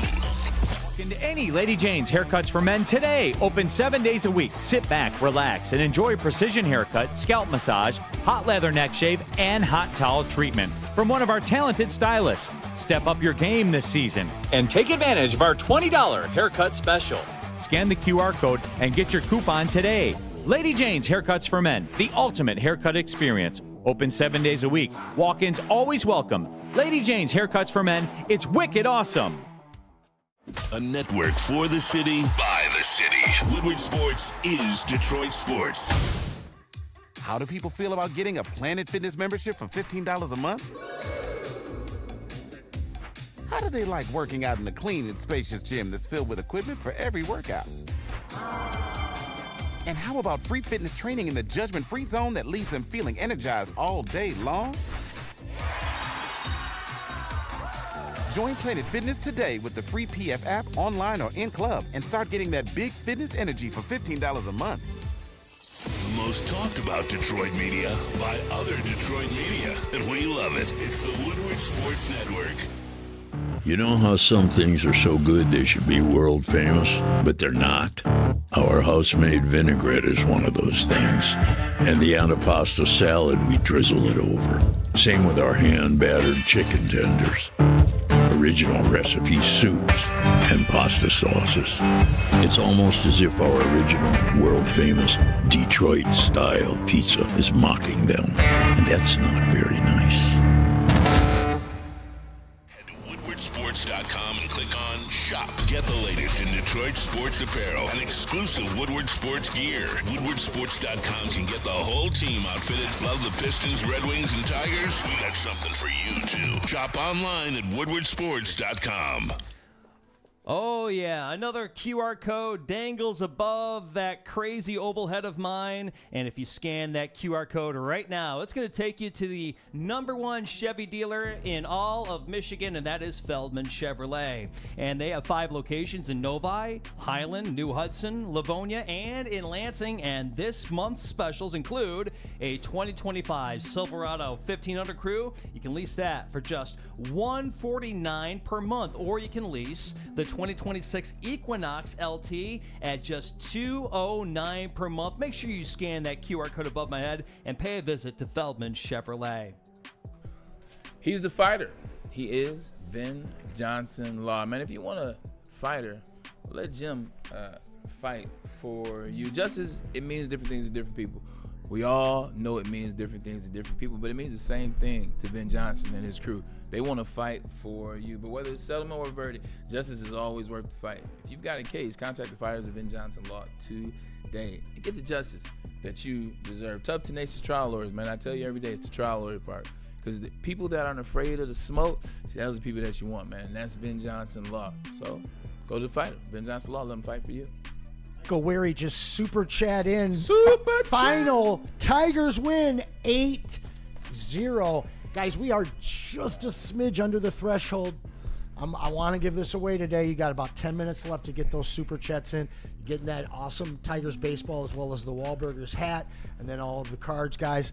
Appreciate everybody that has super chats so far, but we are desperately low on likes, guys. Smash that like button for the last 20 minutes for us. Hey, that's 51 wins now. 51 I was wins. interested in all the stuff, too. So Braylon's the wild card spot today on the wheel. The great James Ferrier. Pro Football Focus came out with their top 10 NFL coaches currently in the NFL. Interesting list. Let's just take it around the room. Listen nowadays, so I'm pretty sure you guys know where Dan Campbell is. So for the sake of that, let's just go in order and see what you think. Number 1, is it fair to call Andy Reid the number 1 coach in the league? Hell yeah. 100%. Hell to the yeah. He's got, 3 in the last 5 years? Andy Reid, Mahomes, yada, yada. Can I ask you guys a question about Andy Reid? Yeah. How long did it take him to win his first championship? Took him a while with Philly. He was with them for 14, 15, and then he got there 1, 2, 3, 8, 20. Yeah, that's what I thought. 20 years. Yeah. So, guys, have some patience, Detroiters. What? We can't have patience at this point. Yeah, but Patience. he didn't win it with the team he started with. That's right. Correct. Yeah, That's so right. like that patience is overrated. Number 2. Now this is where it gets a little bit interesting. This must mean the body of work. Sean Payton, It number better 2 be. on this list. Yeah. The Broncos. Let's start there. You have a problem with this? As the number 2 current coach coming back, he's got 1 Super Bowl. He does get his team to play well. He had one of the great quarterbacks Turn the Broncos in NFL around. history with Drew Brees. I don't know if I'd put Sean Payton at number 2. Trying to figure out how Sean Payton jumps number 4. Like that's what I'm trying to figure out. Yeah. Trying to figure it out. John Harbaugh would be coming in at number 4 anyway. Number 3, Sean McVay. I would put Sean McVay above Sean Payton. I think I will as well. As currently constructed. Yeah. As currently constructed. I mean, I'm not a fan of his, but he is 2 things can be one true. of the smart guys in the NFL. I would not mind him coaching my team, besides Dan Campbell. Pete, let's just do this. Let's put the whole list up there. You sure? And, Okay. and let's rework it. Yeah. Okay. Let's do it Right. that way. Let's put the whole list up there. Let's There it rework is. it. This is a list that they have Dan Dan Campbell Campbell, 9. 9? First and foremost, reaction to that. That's what I should have did. Dan Campbell sitting at 9. Disrespect or not? Anson. I'm not going to say that it's disrespectful. Okay. He's a short tenured coach. Fair. He hasn't won anything. There's only 1 or 2 names above him that have won something, but I believe all of them have been to the Super Bowl. I'm perfectly comfortable with Dan Campbell here because he is going to move up. I'm with him. Every guy above Dan Campbell, Andy Reid, Sean Payton, Sean McVay, John Harbaugh, Mike Tomlin, Jim Harbaugh, No. Kyle Shanahan, Nick Sirianni, they've all won Super Bowls. Not Jim Harbaugh. Jim Harbaugh was in a Super Bowl. Yeah, but made that's the the Super only Bowl. one. Let me reword it. Made a Super Bowl. Kevin Stefanski is below Dan Campbell. He rounds out the top 10. I'd have to look at his body of work as well. But Dan at number 9, I think it's good. He's a top 10 coach in the league. I'd take that. If someone offered the Detroit Lions fan, hey, we're going to give you a top 10 coach in the league, you're going to take it every single day. You're going to take it. Now, would you take any of the coaches above him instead of Dan Campbell? Would you rather have Andy Reid as your head coach? Yes. Yes. Would you rather have Sean Payton as your head coach? No. No.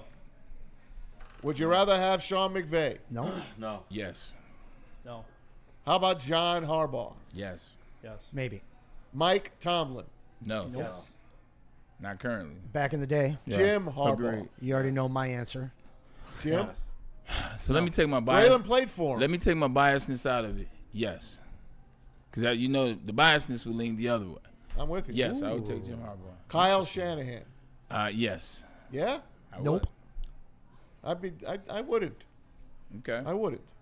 Nick Sirianni? No. He's sure working his way up, ain't he? Yeah, and he feels kind of like a Dan Campbell guy.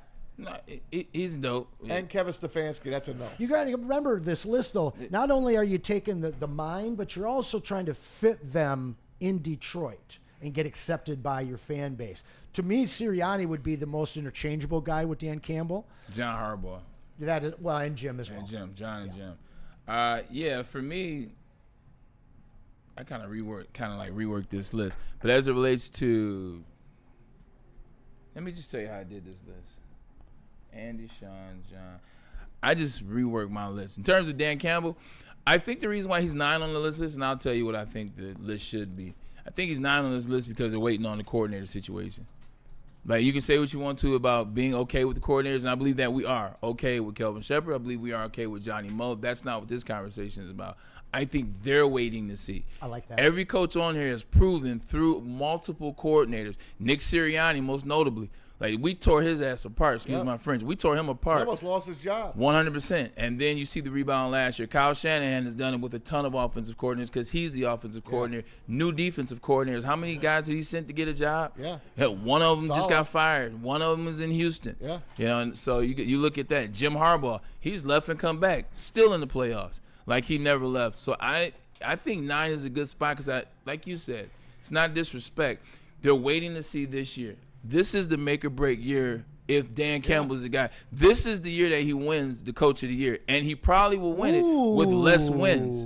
Wow. I like this that. is the year he wins it with 11 or 12 because now it's like you see the fight. You see the continuation. I think the list where he's at is perfect, but I will rework the number. I absolutely love that because he's at this precipice now where, hey, it was just your assistants that made you so good, or the Dan Campbell coaching tree. Right. Because that's what started in New York and Chicago this year. And if those guys are successful, now we're our own Bill Walsh tree here in Detroit. Listen, he lost. They're holding the San Francisco loss over this guy's head and the Washington Commanders loss over this guy's head. Let's face it. You're up 17 on the road at the half, and you lose that game. Sure. They were an underdog, but you don't lose that game. And then come back as the best team in football, best record in football, and get absolutely waxed by Washington. On your own field. On home turf. After he did an interview with Tom Rinaldi at the beginning of the game and high-fiving fans, which I never saw Dan do up to that point. It was over. And, of course, the injuries finished them. Amik Robertson, down and out. Jared Goff, knocked out, fumble, game over, concussion, bad calls by Ben Johnson, J-Mo throwing a pick late. It was ugly. It was ugly. And that all is under him. Braylon, you hit it on the button. This is his year. Yeah, I really like that. I appreciate that. I would just change it. I would go Andy Reid, Sean McVay, Kyle Shanahan. I go John, Jim. No, I go John, Sirianni, Jim. Wow, Peyton, you're knocking all the way down. Tomlin, Peyton, Campbell, Stefanski. Okay, I'm fine with that. Yeah. I'm fine. 100%. What I saw him do to Russell Wilson on that sideline, it has nothing to do with anything other than him just being a player and berating him on national TV like that. I didn't like that. If this is how you can talk to your players, like at some point there's going to be a fracture point for you. Like you're going to get into it with a player because players F up. Like, it comes all the time. Players mess up. Players miss assignments. They miss blocks. If this is how you're going to act, you're going to do that to a player in a moment. It's going to fracture everything. So, but no, this is a good list, and I'm glad you said it's not disrespect. It allowed me to look at it a little bit differently. You're right. This is going to be that year for Dan Campbell. I mean, if you look at the tenure of all those guys, he's the shortest tenure coach that's on that list by him and Sirianni. They're like the same. Sirianni, how long has he been there? I think they got the same year. Really? Him, Sirianni, that Saleh. makes sense. That's kind of like that class, if you will. Hey, I got some. Let me read some of these from the chat. But Mike Tomlin's falling down. Justin from North Carolina says, no Sean McDermott? How about that? Sean McDermott. That's fair. It is fair. It's super fair. Very fair. I would, you can. Pause. Yeah, but like the only team you could replace would be the Steelers or Stefanski. But the problem with Stefanski, I've seen Stefanski get to playoffs with multiple quarterbacks in like tumultuous situations. Cleveland is a walking dumpster fire. Somehow they went to the playoffs 2 years ago. Went to playoffs the year before that. Baker Mayfield won a playfield game. This is all under Kevin Stefanski. So in a tumultuous situation, he's been somehow consistent.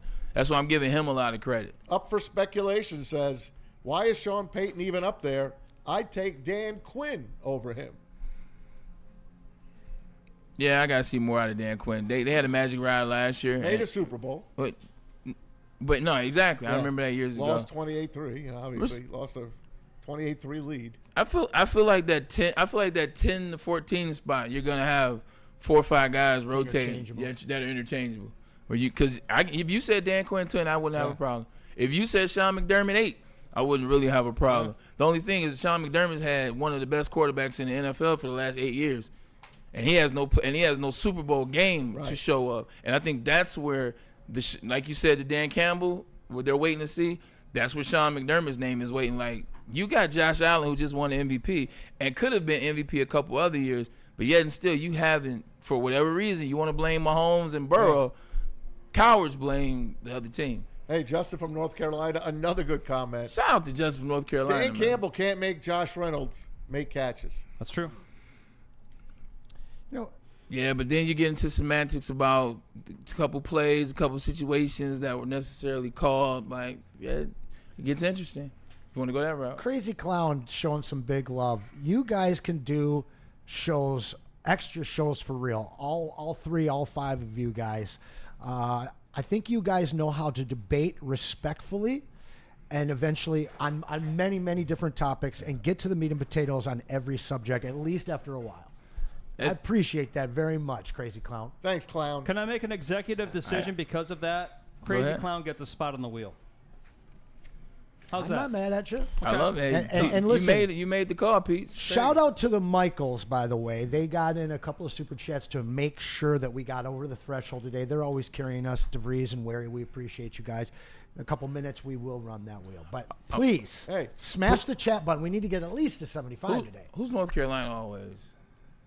North Carolina. Justin from North Carolina? Justin from North Carolina. I got to tell you like this. North Carolina is a beautiful state. If you're talking about the greenery, I went down to Dreamville last year. I went down there, J. Cole's Music Festival. I think this year's the last year.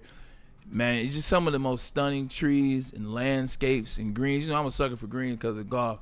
Like, neighborhood's just beautiful. The college campus was down in North Carolina State. That's kind of where it was. My buddy Joe just sold his house in Jersey, and he's moving to Carolina. I see why guys drink lemonade and smoke cigars on the porch. Yep. Like it has a little bit of a Michigan feel to it with the greenery, but love North Carolina, man. That's my man Mike always home. North Carolina is his home. He's a Wolfpack guy though. That's what I said, North Carolina. Yeah, but North Carolina State. He's a Wolfpack guy. That's where. Remember the big what was the big guy last year that made a lot of noise in the tournament and then lost a lot of weight from North Carolina State? You know, he was the one. He was banging with Zach Edey. He was the only one that kind of banged a little bit. He was at the festival. I was like, that's a tall dude. You just forced that pause in there. I love it. Well, banging is pretty. He saw it coming. Yeah, you know. Hey, just a side note on our Lions. Told you about those Tigers, though. This is going to be a blessed year for them. Thank you, Sheila. Thank you, Sheila. Pope Leo is a White Sox fan. We all know that. Yep. But you know what? Sam Laporta, who just got married, beautiful wife, they were blessed by the Pope. Look at that. Oh. That's going to be that's putting us over the top, guys. That's Catholic Italians? That's crazy. How about it, baby? Pope Leo is a Lions fan now. Sweet. Do you understand what kind of You know we're going to win the Super Bowl now. There you go. And you do understand, too. You know it's just like anything else. The papacy is all about clicking up as well. Yeah. There's countries that they hang together. We don't like this country. We're not voting for a pope from that country. The Italian popes, they have the most of the juice. They got most of the juice over there. So, how about it? All right, here we go. Hey, shout out to Michael DeVries. He just super chat in to let us know that he wants to give all his spots. I just saw that. Clown. Take me a second. Take your time, Pete. Can I say one thing real quick with Please. that picture? If you guys are not betting on any of the futures for Sam Laporta after that picture, over yards, that's smart. He's always thinking. I don't know what else I can do to help you. And you know how Lions like to get rid of their tight ends? You know what? I was cool with moving on from Laporta if it was a decision you had to make this guy or that guy. Not anymore. And he just got ordained by the Pope. Yeah, he did. No, we're good. Hey, Bray, how's that bet coming? You know what? Did you hit 2 out of 3 so far? 4 out of 5. So who'd we miss on? Winsell Perez, bases covered. He had one. He needed 2. Can I give you a free? But they're free bets. Yeah, that's all right. This was from the DraftKings golf outing. I got a futures bet you guys can put up on Caesars, and the odds are crazy. If you believe in these Detroit Pistons, bet 2 legs, Cade MVP, Pistons making the finals.